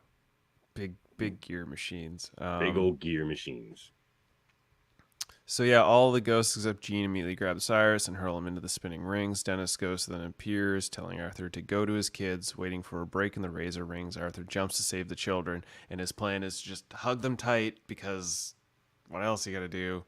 And yeah, then the glass house proceeds to explode, releasing the spirits from captivity. Thinking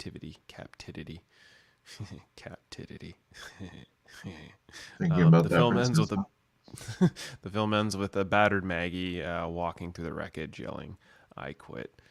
And yeah, we quit 13 Ghosts because that movie is... She should have taken at least one of the surviving collectibles to sell. Right? And really, the rest of the family, the house, the glass may have blown up. Some stuff could have survived. They could sell it and make some money. Yeah, it wouldn't have been a leap of faith, if you will, like the one that Tony Shalhoub made. And even though Uncle's alive, okay, now I want to talk about that leap of faith for a second. So, what really would have made this movie a bit better for me is the fact that they mentioned he's a math teacher, and I was hoping more things were going to play into that fact. Now, in my head canon, he timed that jump because he knows math really well, and he was doing all the freaking calculations. But they don't mention that or make that clear at all. They kind of just wash over the fact that he's a math teacher. I thought there was like a subtle, like he was like doing too like subtle. He could tell, like a little cow. In his head. There was a little, but like I don't know. They could have. I usually don't like hanging lanterns on things, but they could have hung a lantern on that. You know what? Instead of having Tony Shalhoub just be like, "I don't believe in ghosts. I don't believe in ghosts. My daughter's getting ripped by ghosts. Okay, I might believe in ghosts." Like maybe have him do more like mathy puzzles and like figure things out instead of just like being a panic monster the whole movie. That would have been nice, you know. He was just the cliche "I don't believe in what's going on" character. I don't believe in your exposition. dead a lot sooner in a movie. So like that character usually doesn't make it through the movie. No, usually. The not belief in the exposition is usually what gets them killed. But so I thought he was going to die the whole movie. So the fact that he didn't, I was like, right on. Good job, Tony Shalhoub. You made it. But setting aesthetic, we've been over it. It's amazing. So we'll just, we skipped over this. Which performance would you hold up? Michael Chan. Nobody's. That's a fair and just answer. I'm sorry. I love Tony Shalhoub, but even his performance is... I don't believe it was him. I always believe that if we're at a point where even a good actor is rendered horrible, it's a directing issue. There is no way in hell, unless script issue. Unless he phoned it in, and I don't think he did. So no, I got the feeling he was trying his best, man, to make he a was. movie out of this. You're right. Okay, so there's two things going on: bad script and weird directing. So they did the best they could with what they had. Nothing held up with the performances. No offense to anybody. I'll give it to Tony Shalhoub and a nod to Rod Digga because she made me laugh twice. Actually, you know what? Ghost performances held up. Yeah, they did. There you go. Was great. Ghost performances. That's a good pick. Good pick. I'm gonna give it to I guess, F. Murray Abraham. I'm gonna give it to him. I think he played devious, rich old man. He did his performance well. He collected his paycheck. There wasn't much to it, but it was the more believable of the characters that was presented in this film. Like, especially in the opening act. The opening act, and I'm like, I want to see what more of this guy does. And then he dies, and it's like, oh, what? Okay, all right, where are we going with this movie? Like, the movie that was presented in the opening 5 minutes could have been so much better than what you actually get.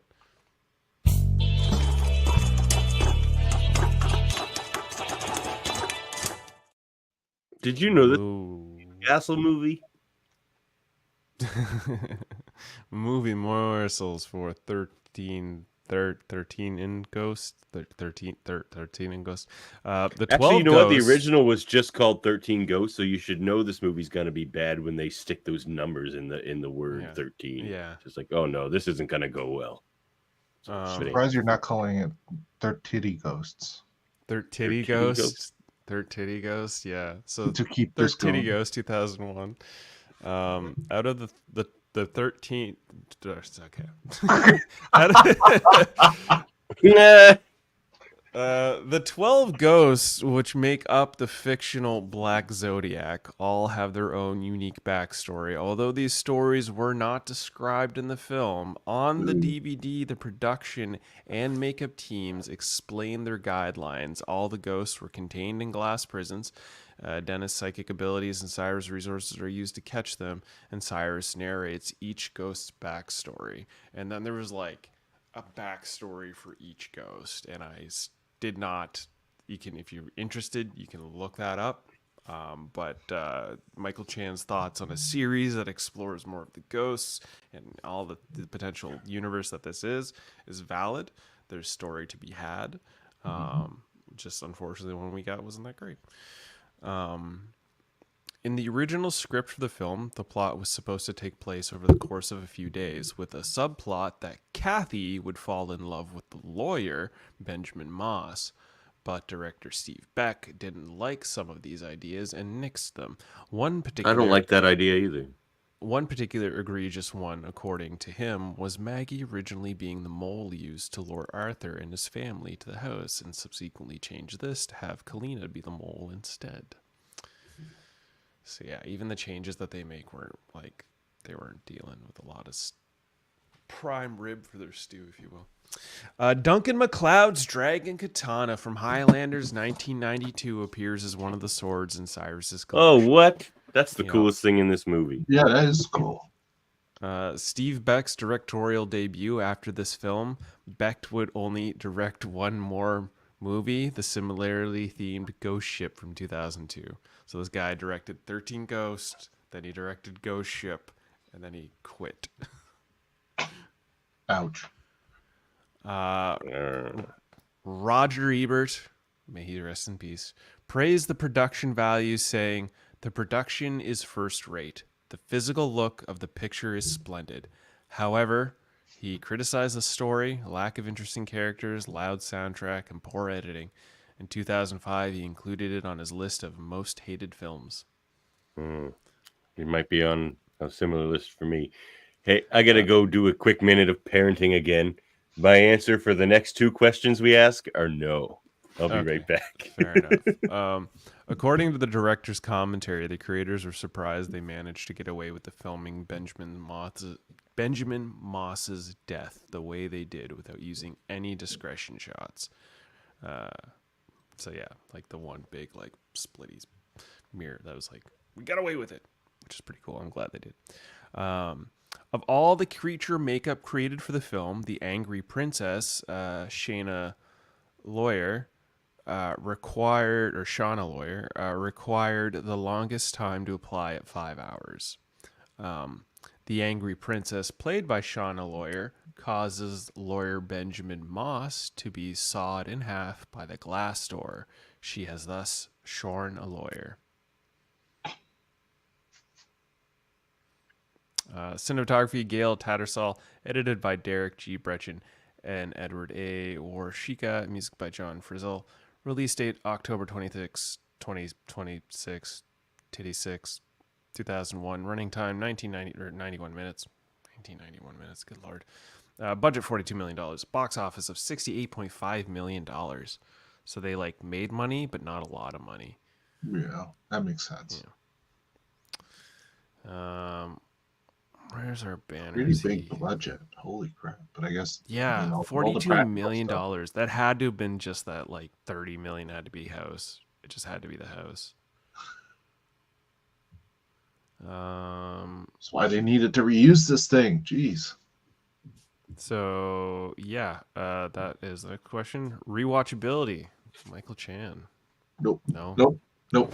Shaking his head. Nope. His head on that rewatchability. Davin's coming in with a hot no. Nope. I want to watch the original. Does that count? Yeah, me too. Considering I've watched this movie like probably 4 times. Why? Because the first 2 times I was a fan of it. Don't lie to me. I mean, yeah, but boobs. But I was also a fan of the movie like the first 2 times, and then I just kind of like, I think I was just a fan of it because it was one of the few horror movies I enjoyed. So yeah, it still has rewatchability. It's one of those. Over a few seasons good, of this show, movies.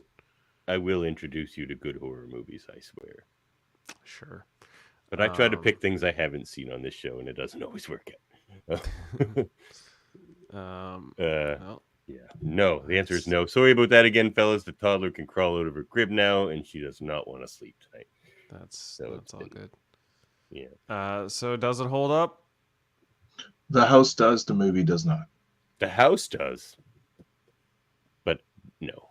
The answer in the end is no. So that's 2 no's. It's going to say yes for me. The house holds up. The practical effects hold up. The acting might be paper thin, and it can be a bit of a trudge to get through, but it is a practical effects marvel. And for me, that holds up. It's still kind of entertaining in the visual effects and stuff. I would watch The Fog 1980 again over this. Yeah, me too. Me too. I don't know. This is actually considered like a cult fan favorite in the horror community. I can see that. It's like The Room. Yeah.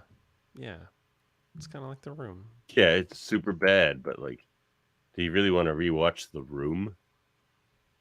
It's just no. Again, it's popular amongst the like early 2000s MTV generation, and I was kind of that generation. So all you have to do is watch it once, and then you have a thing to talk to other people. But I would never go to a midnight screening ever. But I would do it for The Room, just to throw spoons at the screen. That is cool, and footballs. Oh, hi, Mike. It's Mike. I know. All right. Well, Murphy's gone now, so let's move on, shall we? To Theater 3. I can't believe Murphy salvaged this movie into a B movie. Well, you guys are both being like saviors for movies tonight. All right, so let's move on to Theater 3. We have Murphy's pick, The Devil's Backbone from 2001, starring Marisa Paredes, Eduardo Noriega, Federico Lupi, and Irene Vicedo, directed by Guillermo del Toro. The legend himself, Guillermo del Toro. Also, my least favorite Guillermo del Toro movie, so we're not hitting the friggin' highlights of directors' friggin' careers tonight. And I didn't like Pacific Rim at all, but I think I like this one worse, because this one's painful to watch. It's painful as a father to even sit through. I struggled to find the entertainment value in it. Yeah, this made me feel depressed and icky and mad that like there's this someone actually wanted to put this much child violence into a movie. Speaking of children, what are you doing? Oh my God. Anyway, mine is here. But anyway, continue. Hello. No, I was gonna say like child violence aside, it is one of those movies that is just overly depressing for me. So that when the payoff came, although I'm happy with the payoff, it still wasn't enough justice for me. Exactly. Like me too. I'm like, okay, that's a little bit of catharsis, but like, can we have more? Can you keep going? I want to see more. Maybe his arm get lopped off. I shouldn't say that in front of her. But like, she can't hear you. I got headphones on. You can say whatever you want. More justice, more pain, more. Anyways, but I know this is it's an artsy ghost film. Really, it's more like a ghost story and not a horror film. And if I don't think it's a ghost movie at all. But it has a ghost. I'm just saying it's more like a. It's more just like it's a drama with a ghost. It's like a war drama. It's a Spanish Civil War movie that has a ghost element, a supernatural element to it. And if taken that way, then I can understand it, you know. Also, I mean, if you remember, is Pan's Labyrinth set in similar times? Yes, actually. So that's one of the movie morsels, but described by Guillermo del Toro as being a sibling film to Pan's Labyrinth from 2006. Explains a lot. This is being the masculine brother film and Pan's as the feminine sister film. Interesting. That's a weird, stupid way to put that. Here's my problem with this movie is you could remove every single ghost element from this movie and it changes nothing. Yes. The whole thing was that the ghost wanted them to lure Jacinto to the pool so the ghost could kill him. They were already stabbing the shit out of Jacinto. How are they getting out of the room then? Ghost for all. They didn't need the ghost at all. There didn't need to be a ghost at well, any point the in this ghost movie. of the old man, the doctor. Yeah, the ghost of the old man helps them get out of the like locked room that they're in. Well, I guess the writing would have had to change with his last, like he wasn't fully dead, and then he came down, did that, and that was his last act, and then they found his body on the ground instead of back in that the would have chair. been better. That would have been better. That would have worked. There didn't need to be a ghost in this at all. There didn't need to be. I'm just saying this is a Civil War drama with a supernatural element because that's what he likes, right? Like, I get it. Like, it's his thing. Forced in. It didn't need it, and that's why I was saying, taken as a Civil War drama, this is actually an okay movie. It's depressing as hell, like a lot of those movies are. Yeah, but it's actually not bad. But taken as a ghost film, no, it's not good. See, for me, this film, like the whole ghost element, it was like the least interesting bit to me. Yep. Admittedly, I was like, but like they had this whole like, oh, the young kid Jamie was the one that killed the ghost boy that was in the water or whatever.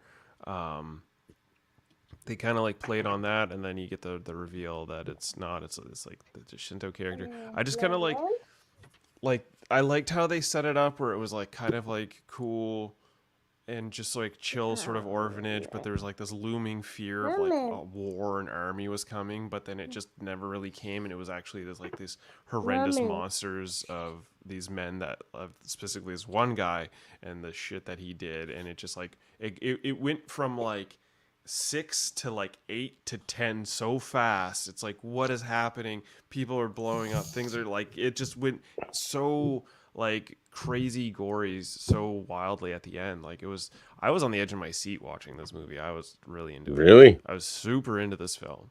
Like watching the whole thing, I was into the character development between the kids. I liked the character of Owl. I liked the character like those like two friends between like Carlos and stuff like that. I liked the growing, you know, interpersonal relationships between the kids of like the kid who stops being a bully. Yeah, how he stops being a bully, starts trusting Carlos, and they all start like becoming friends, and like that like scene where they just want to read comics and hang out, and you're getting this peaceful calm before the storm, because that's literally like the moment, and it just turns into chaos. Before that, it's like. Kill like, for me, a bit of an unwatchable cliche where there's always this kid who just shows up and wants to bully the other kids. I mean, like, I guess that's sort of reflective of real life, but not really the way it's portrayed. They did explain him though. I mean, if your best friend got murdered and you have I know that in yourself, he's just bitter. Yeah, but at that point, when it happens in the movie, you don't know that, and it's just like, I know. I just pushing around other kids. And, yeah, I did too. Like what they did with that character in the end wasn't bad. Yeah. There's moments of good character development, and then there was moments where like you're watching the bad guy win. You're getting this sort of, you know, No Country from Old Man sort of esque ending.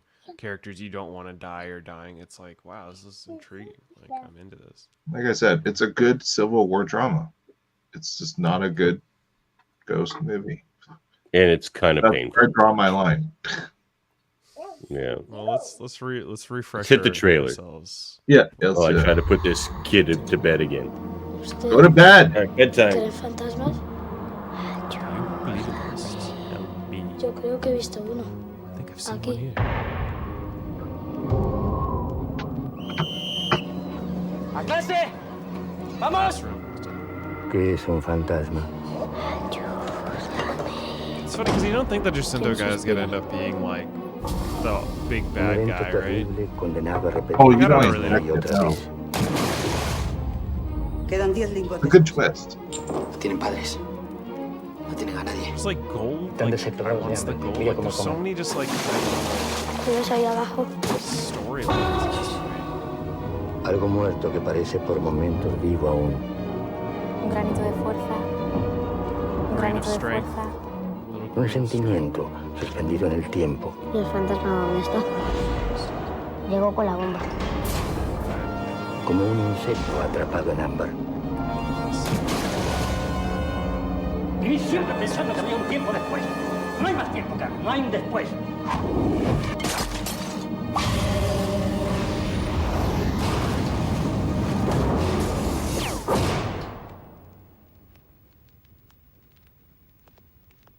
Yeah, the trailer makes you think like the bomb's gonna explode.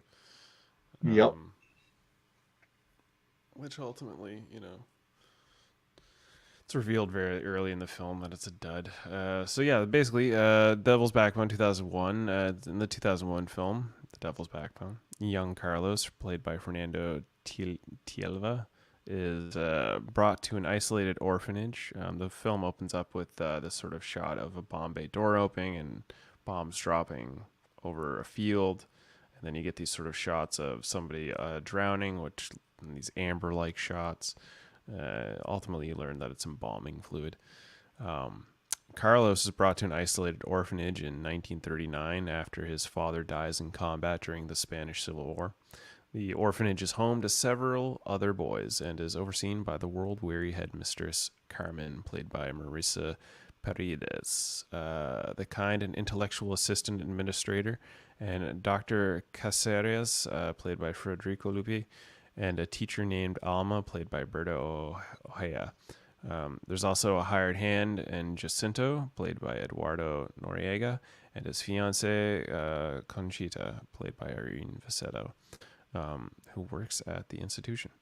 Carlos befriends two boys his age, Galvez, played by Adrian Lamana, and Owl, who's played by Javier Gonzalez Sanchez.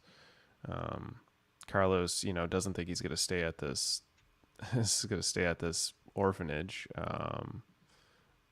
You're muted there, Davan. So they call him Owl because he wears those goggles. Yeah, he wears the big old goggles.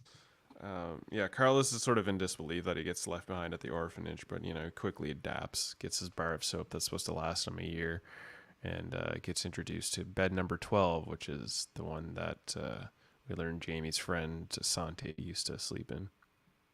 That bar of soap would last you a year. It was friggin' huge and thick as a brick. Thick as a brick, yeah. Jacinta is hanging out with the pig and this other dastardly fellow who give Conchito the ill vibes, if you will. And you sort of get this hinted story that he's trying to steal gold from the orphanage before everything goes down. And him and Jamie, play a game of truth or dare, where they go grab some water canisters and they're gonna go fill water without getting caught. Thus, triggering Jacinto to hear chaos going on. So he grabs the shotgun, and you're like, oh man, he's pulling a shotgun on kids. This guy wouldn't hurt children, surely. Boy, was that proven wrong. So these guys get their bottle of water, but Carlos kind of gets left behind, and he plays ghost games. Gets freaked out. Jacinto ends up catching him in the middle of the street because as he's walking back, the other kid slingshot his jar of water and getting him caught. You sort of see the wooden leg and the fact that the headmistress is missing a leg, and this sort of storyline plays out throughout the film. You just sort of this growing relationship between everyone. These eerie events start playing out where they talk about the sighing and the kid that sighs and stuff like that. And Jamie attempts to stab Carlos, who throws what looks like brass knuckles and hits him in the face, and then he saves him the water. And then Jacinto comes. He's like, "Whose knife is this?" Only to cut Carlos in the face, because Carlos is he's no snitch. But he is. I hated watching this shit. Watching adults abuse children was not an entertaining experience for me.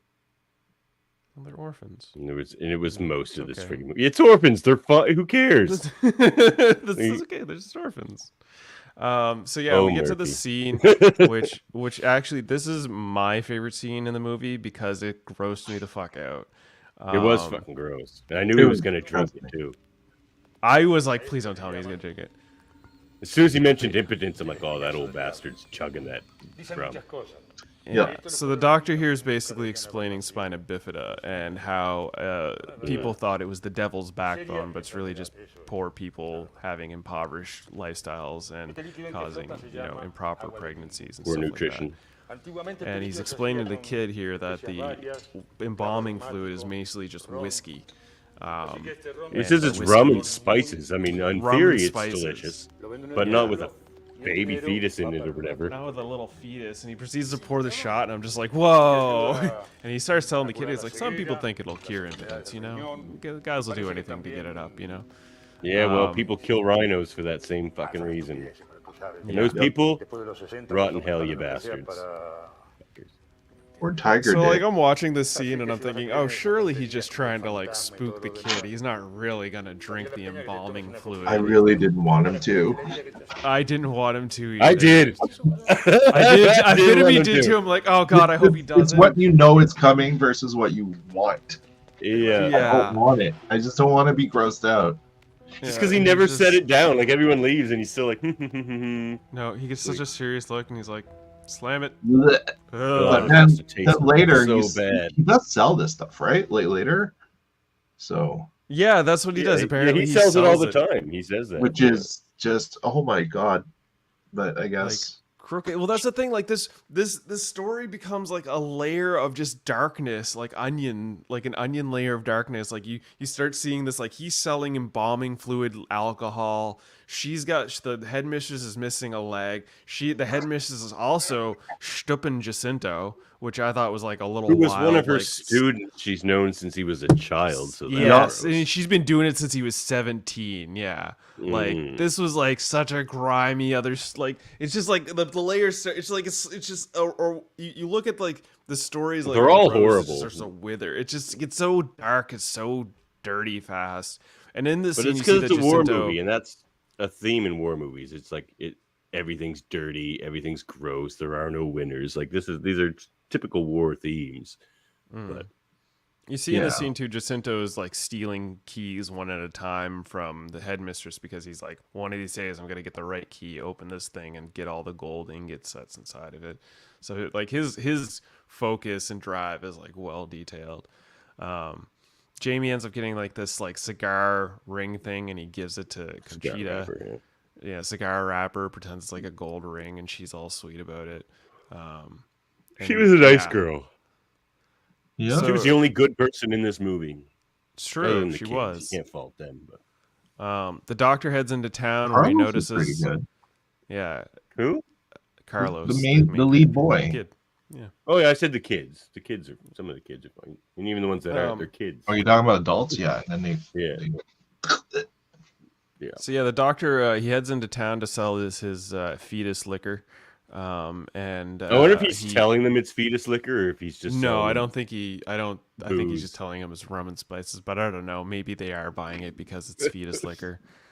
Maybe. So while he's selling his fetus Spain liquor, has a lot of superstitions. While he's selling his fetus liquor, he overhears that they captured 2 Canadians and a Chinese man. 6 Canadians. And was it? How many Canadians? 6. Oh, I thought it was 2. This was real. The international brigades. This was real during the Spanish Civil War. They were funded by Comintern, which was like the Communist International net group that were based out of Paris. So they brought in communist sympathizers from countries all over, like China, Canada, wherever, and sent them to fight in the Spanish Civil War. That was a big thing. Jeez, I did not know that. And the government of the time was being propped up by the Nazis, so it's like, oh my it's god, basically the Nazis versus the communists, and using Spain as a proxy. So these guys are getting unformally executed, taking one in the back of the head as they look at a wall, and while this is happening, the doctor's looking on, and this guy's like, one of your friends? And he's just like, nope, not one of my friends. It's just hard to watch, man. I found it hard to watch. Like, it was a rough scene to watch, and it's just this movie starts getting darker, and while the movie gets darker, Carlos, the young character, he starts getting braver and braver to the point where he's like, I'm gonna go talk to the ghost. And then you start seeing the ghost more. I wasn't a big fan of the look, but I did like the effects of like how he looks like he's supposed to be underwater and blood's just like floating over his head and stuff like that. That was cool. The outside of my least favorite part of the thing that really did not hold up for me, I'm just gonna say it is the outside of water ghost makeup, not the blood effect. That's cool. The kid just literally looked like a kid in Halloween makeup to me. Yeah. And me like too. the first time he's revealed at the beginning, it didn't even look like a ghost. I mean, I understood that is the ghost, but it just looked like a kid with some makeup on, or is very dirty. And some kid ghosts are scary. Like there are definitely scary kid ghosts. Oh no, absolutely. But this one just wasn't. Ain't one of them. No, this. I found the voice, the sighing, the whispering, scarier. It's not that scary, but it's still creepier than his look. So it was even quite friendly. It was good, and the special effect of the blood, that was cool. That was actually a really good element, I felt, of the ghost. Yeah, I had to do a double take on that. I'm like, did he just grab some weird blood out of the air? I was just like, what just happened there? Because the lighting wasn't great. But yeah. So yeah, basically the relationships and the chaos of war and all that stuff raging outside is proceeded to cause the relationships inside the orphanage. Basically, the doctor's like, the war's coming, we need to leave. And in this chaos, while the headmistress is trying to get her papers and all that stuff, Jacinto's like, nope, you're going to give me the gold. He shows his cards, gets a busted nose for it, and they tell him to go away. This is the point. The kids start packing up. Oh, she busted his nose up good. Yeah. The kids start packing up the truck and leaving. And then Jacinto comes back, and he's basically like pouring gasoline everywhere. And this woman pissed me off with her stupidity. I was let me fan the flames of a gasoline fire. It's like, lady, run away. A gasoline fire that is in the process that she's looking at of igniting 10 cans of gasoline. It's like this scene was the dumbest fanning scene in this the out movie. with a blanket. It was so dumb. This was the dumbest scene in the movie, and I was like, okay, you're losing me with this. Like, this lady should be running. They're trying to get her to leave. All of these people are like, basically, I don't have all the screenshots for this, but the kids are looking on. People are like telling her to run. There's a fire. Nobody's really taking the emergency. Died because of her stupidity. So many people died. The explosion happens. Like, headmistress is killed. The 5 kids are killed. She's killed, engulfed by the fire. He's basically dying because he's had very fatal wounds. He wakes up. You see there's like kids dead in the street. Comes back. The headmistress is bleeding out. It's just like gruesome. It just like becomes so gruesome so fast, and it just, you don't think it's gonna end. But like, Conchita's like, I've got to try and walk to the city. Nobody's gonna come help us, so I'm gonna try and find some help. And Jamie's like, good luck, and it just sticks behind. The doctor proceeds to sit in the chair because he's gonna, be the watcher. I like that scene. Yeah, that was pretty good. Right, kind of a classic. Get my music, boy. Get my music. I need my player, my music. I need this. Yeah. At this point, the kids are helping themselves out. They're trying to give aid to their friends, pulling out shrapnel and stuff. And then, he gets the story from Jaime how Jacinto was the one that killed Santi by pushing him into a rock wall, cracking his head open and dumping his body. And Jamie's which earlier in the movie they made it look like it was Jaime, Jaime, because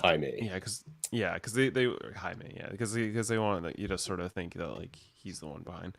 And then this heartbreaking scene with Conchita where she's basically runs into Jacinto and his pig gang, and he's trying to be all like, just say sorry, follow me, and she's just being he wants brave. to be macho in front of his buddies. Yeah, she's being brave, and he just stabs her in the heart and kills her.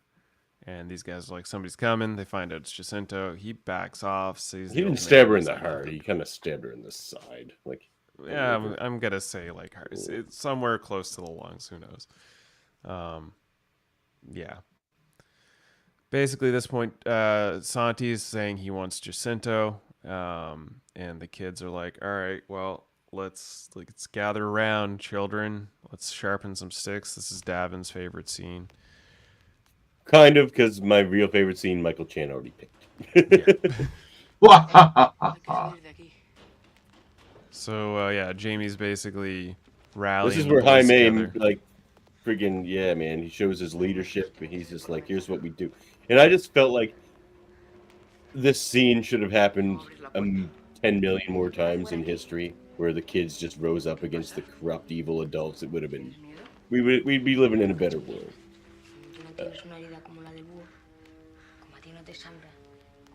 Oh, dude, when that kid tried to crawl out the window and he breaks his ankle. Oh, God, And later, when he just snapped it back in, I was like, oh, come on. Yeah, just gonna pop that back in. They did that to my wrist once. Oof. I was like, does that even work? Yeah, they did it to my wrist, and the painkillers didn't work, so I felt it. So I'm just saying, so that's a dislocation, I guess. Well, no, it was broken, but they still have to snap it back in place to set it. Oh, right, of course. I'm not this kid, because I don't think they had casts. These kids basically sharpen these sticks with broken glasses wrapped in fabric. Like they've had to have been in there for a while, right?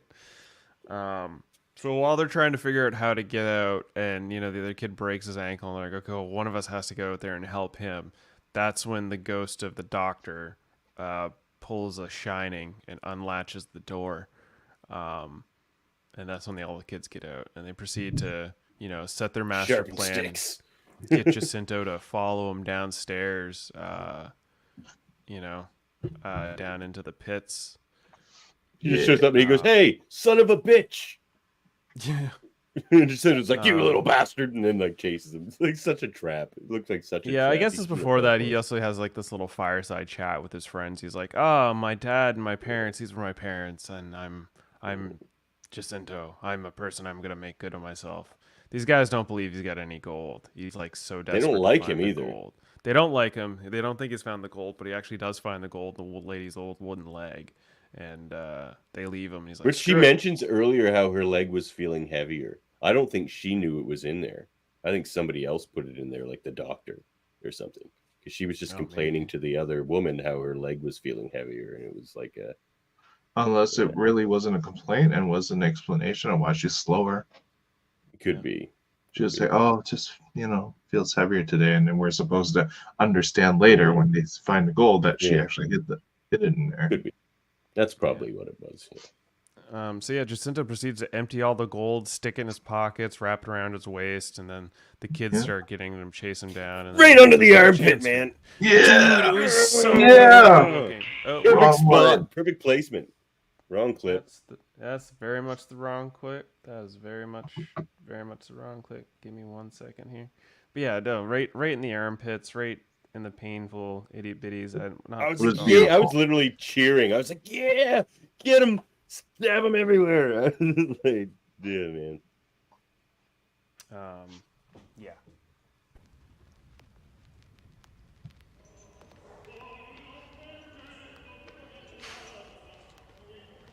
The like music playing. I love how they hand the stick to the hobbling kid. He's like, "Oh, I'm gonna fight you." Yeah. I may just get so good here. Oh, it's so good.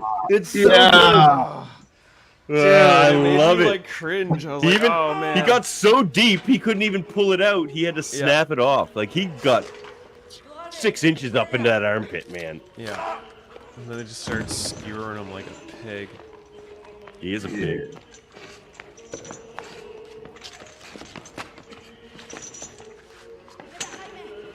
He just with like a gun and then just gets in the forearm. Like, oh, it's so good use of practical effects, dude. It's such a good scene. Oh yeah. He wrecked his Now they got the gun too. I kind of wanted him to pull the trigger.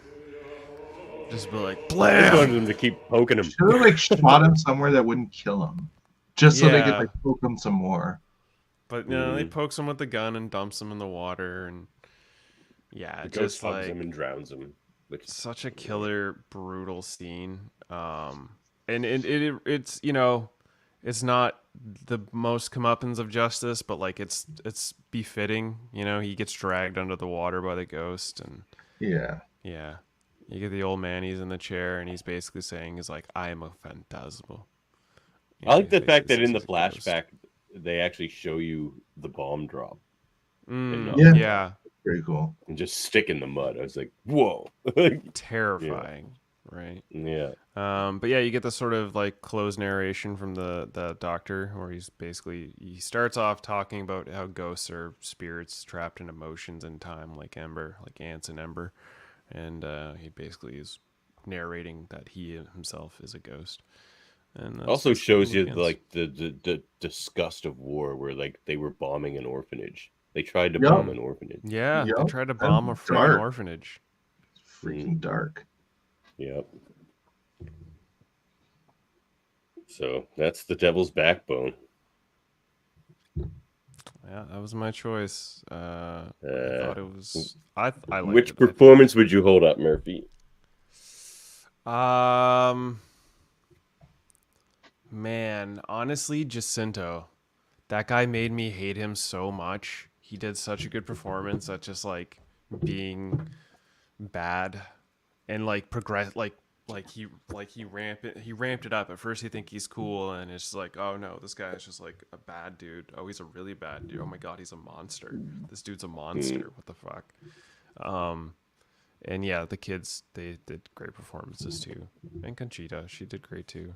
And the doctor, like there was a lot of good performances in this movie. No, the movie generally was well performed all around. Mm-hmm. Which performance would you hold up, Michael? Jaime? I mean, I know it's a J, but Jaime, that's what they call him. Jaime, right? He was good. He was good. I liked him. I mean, for a child actor, he's phenomenal. Yeah,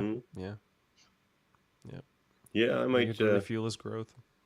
Yeah, I might second that, or even Carlos. He was good as well. Carlos was good too. Actors were quite good. Yeah, I would give it to the kids, man. Yeah, they really made the film for me. Mm-hmm. Yeah, it's almost on like a Goonies level, sort of like. Goonies was really fucking dark. Yeah, this is like a Goonies level child performance film. Like as far as like a film with kid, like it's really well up there. Like Del Toro made good use of his chess pieces, and it's solid film. The bomb. Aesthetic. I like the bomb. Yeah, the bomb looked good. I love the whole I love the whole practical orphanage set piece. Like it's clearly something that was. It looks I dirty and real, and it's very real, very lived in. You know, very good. Yep. Yeah, seamless. The bomb stood out to me, just really did. Yeah, gorgeous imagery. Not bad. It's probably the highlight of the movie again. Same with all these movies was how they look and not how they execute.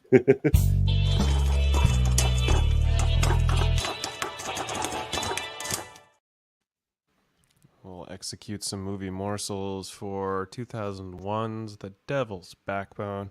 As I mentioned earlier, this is a brother-sister sort of companion piece to Pan's Labyrinth in 2006. The design of the ghost was inspired by the white-faced spirits of Japanese horror films like Ju-on the Curse and Ring from 1998. During a conversation about the impending arrival of Franco's Spain, Dr. Caceres and the school teacher discuss the possibility that the English or French will intervene on Spain's behalf against Franco. There is a similar scene in Pan's Labyrinth, 2006, where the rebels are reading newspapers about the war effort and the alliance offenses against the Nazis. But as history has proven, Spain remained under Franco's control for a while. Mm-hmm. The scene where Dr. Caceres' ghost helps Galvez to open the door is similar to a scene from The Shining from 1980 by Stanley Kubrick, where Delbert Grady's ghost helps Jack Torrance escape from the pantry locker after he's locked inside. The Devil's Backbone, 2001 name derivation was initially taken from the Devil's Backbone mountain range setting in Mexico. This was changed when the movie wound up being set in Spain. A scene showed jars of a liqueur the doctor owned, each containing spiced rum called limbo water, preserving a fetus that died from spina bifida. The doctor said the drink was rumored to cure impotence and was said to fund the school. This became the origin of the name. I thought it was Mexico until they said it wasn't. Yeah, same here. It became clear it was in Spain. The Spanish comic series Periculos by Carlos Giménez was an important source of inspiration. The semi-biographical work takes place in a Francoist orphanage during the early 1950s. Giménez worked as a storyboard artist on this film. Narrated by Federico Lupi, cinematography by Guillermo Navarro, edited by Luis de la Madrid, music by Javier Navarrete, and a release date of April 20th, 2001, with a runtime of 108 minutes, a budget of $4.5 million, with a box office of $6.5 million. Ooh, it did not make money. It did not, but it did make a man's career in Guillermo del Toro. Surprise, motherfucker.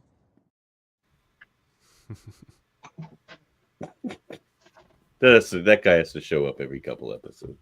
At least once now. Yeah. All right. Well, rewatchability. Nah, it was hard to get through. I could rewatch that one again. I mean, like the ghost bits were the weakest part. Everything else in that movie was like really impeccable storytelling, and I enjoyed it. And I could probably watch that again. I think I can watch it one more time. The only reason why is I didn't go into it thinking, like, I didn't expect the type of movie it was, so the mood I was in when I went into it was different. Now that I know that it's more of just a very sad war drama, like, it's not meant to be necessarily entertaining. It's telling a really dark story. That clearly, like, Guillermo del Toro feels passionately about, at least in terms of periods of time and periods of history. I would like to rewatch it for that. So, and I know some other people who are into this type of movie might find it in like a rewatchable movie for that reason, because it's not really a ghost movie. It's a war movie. It's just not. It's not my cup of tea. I don't generally like war movies. I don't. It's just war is not something I like watching movies about, especially when it's this depressing. But like I said, I could rewatch it one more time, knowing what it is, just so now I can switch gears and appreciate the film for what it is. Like, I like war movies generally. I can watch adults kill each other, but as soon as kids are involved, it loses the taste. I can't. I don't enjoy it. So you're not a fan of Lord of the Flies? That's kids fucking other kids up, but I like that book, actually. That's not a bad book. I read it back when I had asthma.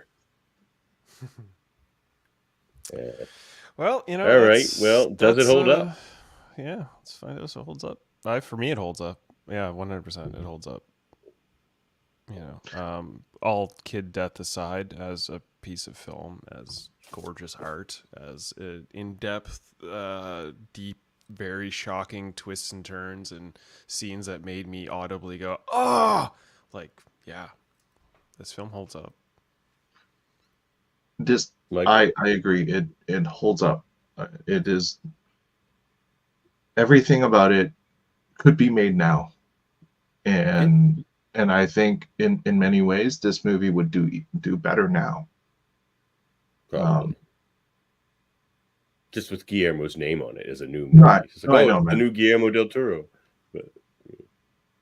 But even without him being famous, I think this movie, had it been marketed better, probably would do better. It's just the story. Was it marketed as a ghost movie, I wonder? Yeah, I think it was. I mean, the trailer marketed as that didn't work. That didn't work. It really is a very good war movie. A sad one. You know why it didn't do so well? Is because 13 Ghosts came out around the same time. It didn't get crushed by 13 Ghosts. Get out of here. 13 Ghosts was really popular back in the day, though. Was this movie even released in America, like, properly? Because it's in Spanish, right? Probably not. Yeah, I don't think so. Over there. I think it was mostly a Spanish release. Yeah, well, probably Mexico probably did well. But I mean, I will agree with you guys. It does hold up. It's like a well-executed movie, but it is the worst ghost movie I've ever seen, because the ghost need not be in it at all. I actually think it would have been a better movie if it just went full war drama. Full war movie, yeah. But at least it shows that he's capable of making non-ghost movies. If he just took it out, and it's easily taken out. If he just took it out. Yeah, exactly. But he's capable, right? Like, he is very capable of doing a drama and doing a war drama and making, like, really, if we think about it, forget the ghost for a second. Jacinto is a freaking monster. He is. He's the only villain that movie needed. Like, well, the ghost. Yeah, and he's terrifying. I mean, like, if you really think about everything he does, he is one terrifying, horrible, disgusting human being. He is like a sick slasher / serial killing murderer person. Like, that's it. Like, forget the ghost. There you have it. there's your monster. And it really worked. All right, here's our Ghosts movies rankings. Okay, I'm gonna go. Like, I think this movie holds up the best, but it's not the. I didn't enjoy it the most. I'm gonna have to go The Fog. I'm actually gonna go The Fog, 13 Ghosts, The Devil's Backbone. God, he does it. Like, it was the best movie, but it's the one I enjoyed the least. I didn't enjoy this movie. Like, I understand why it's good, and that's why I said it held up, but I did not really enjoy it, except when the kids stabbed the shit out of Jacinto. I will also put Fog at the top, but then flip the other two. I would put Devil's Backbone followed by 13 Ghosts. I mean, I'm going with Devil's Backbone, 13 Ghosts, and then The Fog. Yay, we're all different. Yeah. Woo! Considering last episode we were all the same, so I mean, we all apropos. agreed. It's been an interesting season, season 2. In fact, season 2 is probably like the first 2 episodes of season 2 might be the 6 worst movies we've had as collections. Anyway, I haven't been too impressed with any of the movies so far this season. All right, well, here we can bring up the old chart. There we go. Share. Why not share? It's not sharing. Okay, it doesn't want to share. But either way, I'll show it next episode. We've got 2 B movies tonight and an A movie in The Devil's Backbone. I'm going to call it a low A. A minus. Yeah. I guess that's pretty much our show. What's our new ending order? So here's how it's going to go. Mr. Chan. Oh, you're doing the hypes and then the final take. Yeah. Well, Michael Chan, tell us and our fabulous listeners where we could find more of you and the things that you do and the things that you might be doing. Well, you can connect with me on my dreams. Oh, we're in each other's dreams every night. I'm on Instagram, TikTok, and Twitter or X or whatever you call that now as @MichaelCW my TikTok, I make a lot of fun videos that I think are also partially educational. Plus I do dad jokes, so have fun with those. Currently my TV show Popularity Papers is on YTV every Monday. New episodes are coming out every Monday at 6 p.m. Eastern time. It's a wonderful show. Sure, it's targeted at early teens. However, we have our writers are phenomenal. They put a lot of jokes and references for the adults in our show, and so far we've gotten great reviews all around from kids and adults that have watched it. So again, it's Popularity Papers on YTV and Stack TV. If you don't have cable, Stack TV is on Amazon Prime, and it's basically Chorus Media's live streaming television thing plus on demand streaming of their shows. So that's on Amazon. So it's Mondays 6 p.m. Eastern. Also, I am co-host of the Hellbound Podcast, part of the United Federation of Podcasts. We're a horror podcast. I co-host with Alex Blackburn. We are on a short hiatus because both of us are dealing with some family stuff. So, however, we will be back soon. We are going to be jumping back into recording shortly. And in time for Halloween? I don't know. I want to, but so we'll see. Well, I had to leave this very podcast 3 times for family reasons. So. Well, like you said, you are a part of a United Federation of Podcasts, as we all are here, where we talk all sorts of things like movies, like we did today on Hold Up, and also Star Trek over at Live Long and Podcasts, where we cover all sorts of things, games, radio, theater, deep dive Sometimes science. we throw conventions so Murphy can show up drunk and end the feed. That's some tier low cuter thing where they're rating things, and I just show up to drunkenly say some Sabotage things, and when the I whole thought I was goddamn closing my tab, I accidentally ended the stream, embarrassingly enough, and that was... We just kept talking. Eventually, Dave Pucky's like, the stream ended. We're like, what? I freaked out too. I was like, oh my god, I pressed the wrong button. I just closed the window and left. I couldn't bear to be like, I can't sit here. I couldn't believe I did that thing. So if you want to watch that embarrassing moment happen, check out Live Long and Podcast. I got a good shot to the jaw before he left, though. Yeah, he ended up dropping the mic. But yeah, you got your 3-hour podcast broken up into 2 parts, thanks to me. Over no, cousin Dave's gonna meld it back into one. We also have other podcasts like the X-Rated X-Men Animated Review Show podcast that Davan hosts with our fellow United Federation podcast host Andrè Myette, who also hosts the Graphic History, where he's interviewed such artistic fellows like Michael Chan. You can check that interview out. And it's me. a great interview. And Davan. And you. Cousin Dave. When's my chance? Jeez. We also got. I got him a list of guests now, so it's gonna be. I gave him a pretty big list of guests. I hope he gets all of them. That'd be great people to have on. My list is there's put also above your list. All right, share priorities. Super Mater Brothers podcast. They are brothers where they discuss things like Survivor Series, Big Brothers, and other reality shows. And Survivor Series is a wrestling show, but we're gonna roll with it. There's Eamon on Track. They talk about music. They talked about Pink Floyd and all that stuff. And then we have Trivial Debates where we talk about things. We had Tricks with Jaemeel, Mortis Media, and Jessica Chan earlier in the year, and Treats with Mark DeVoe, Will Young, and Chelsea Harris. So two trivia debates for you guys this month. Good times were had by all. And yeah, that's our little run up of podcasts. Did you have any final takes for us, Davan? My final take tonight is going to be very quick and very simple, and that is, if you don't want to be haunted by the dead, don't be a dick in life.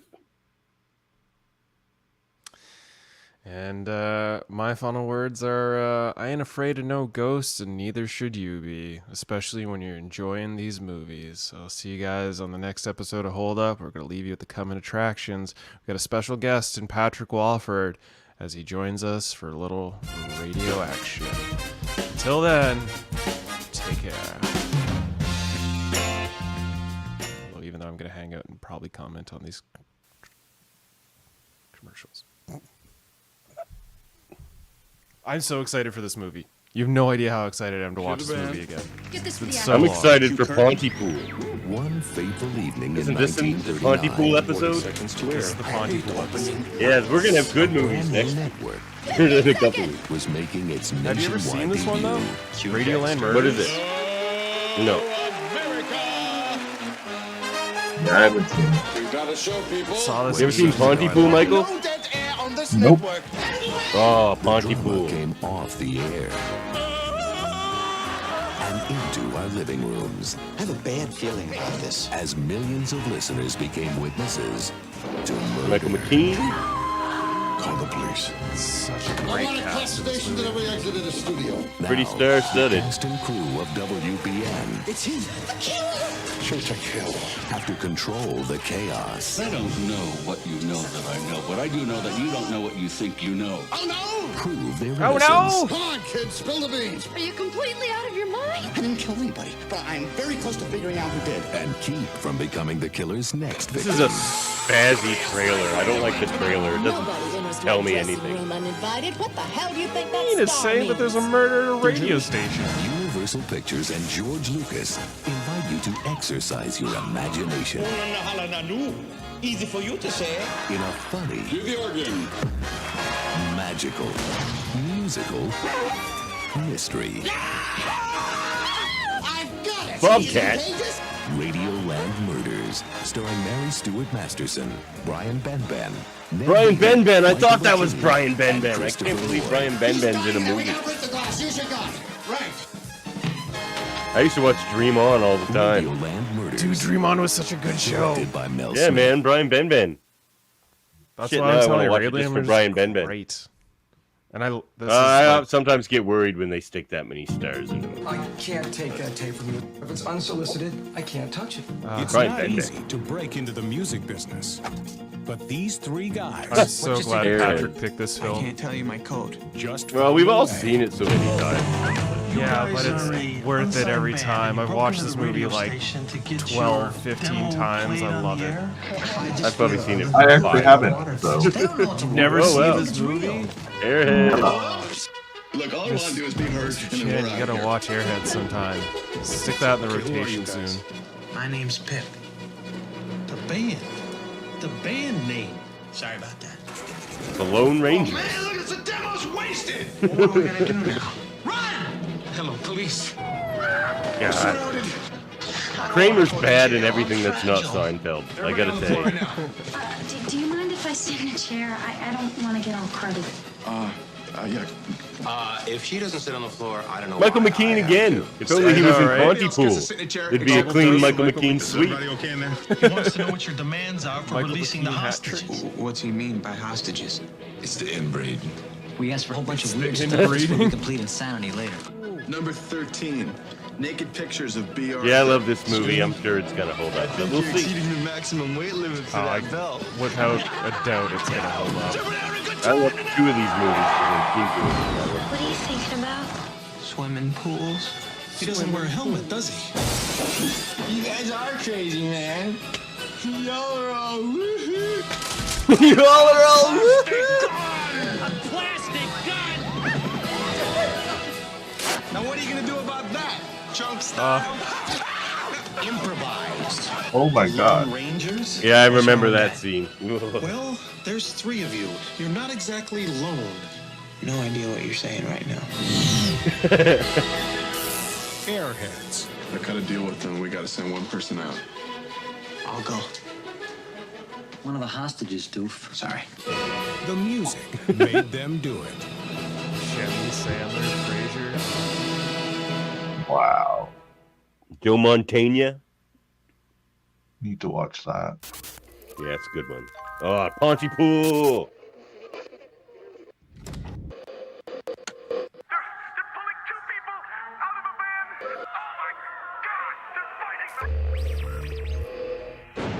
What you are hearing is an actual radio broadcast. It is the only recording of the event. Roadblocks preventing people from leaving and entering the area. Everybody is under quarantine. We still do not have an official version of these events, and it's very difficult at this moment to get a fix on what has happened. Stephen McHattie, man. You can't go wrong with Stephen McHattie. He acts his ass off in this movie. Like he does really it everything. He's free neck. It's a fake. Like on Deep Space Nine.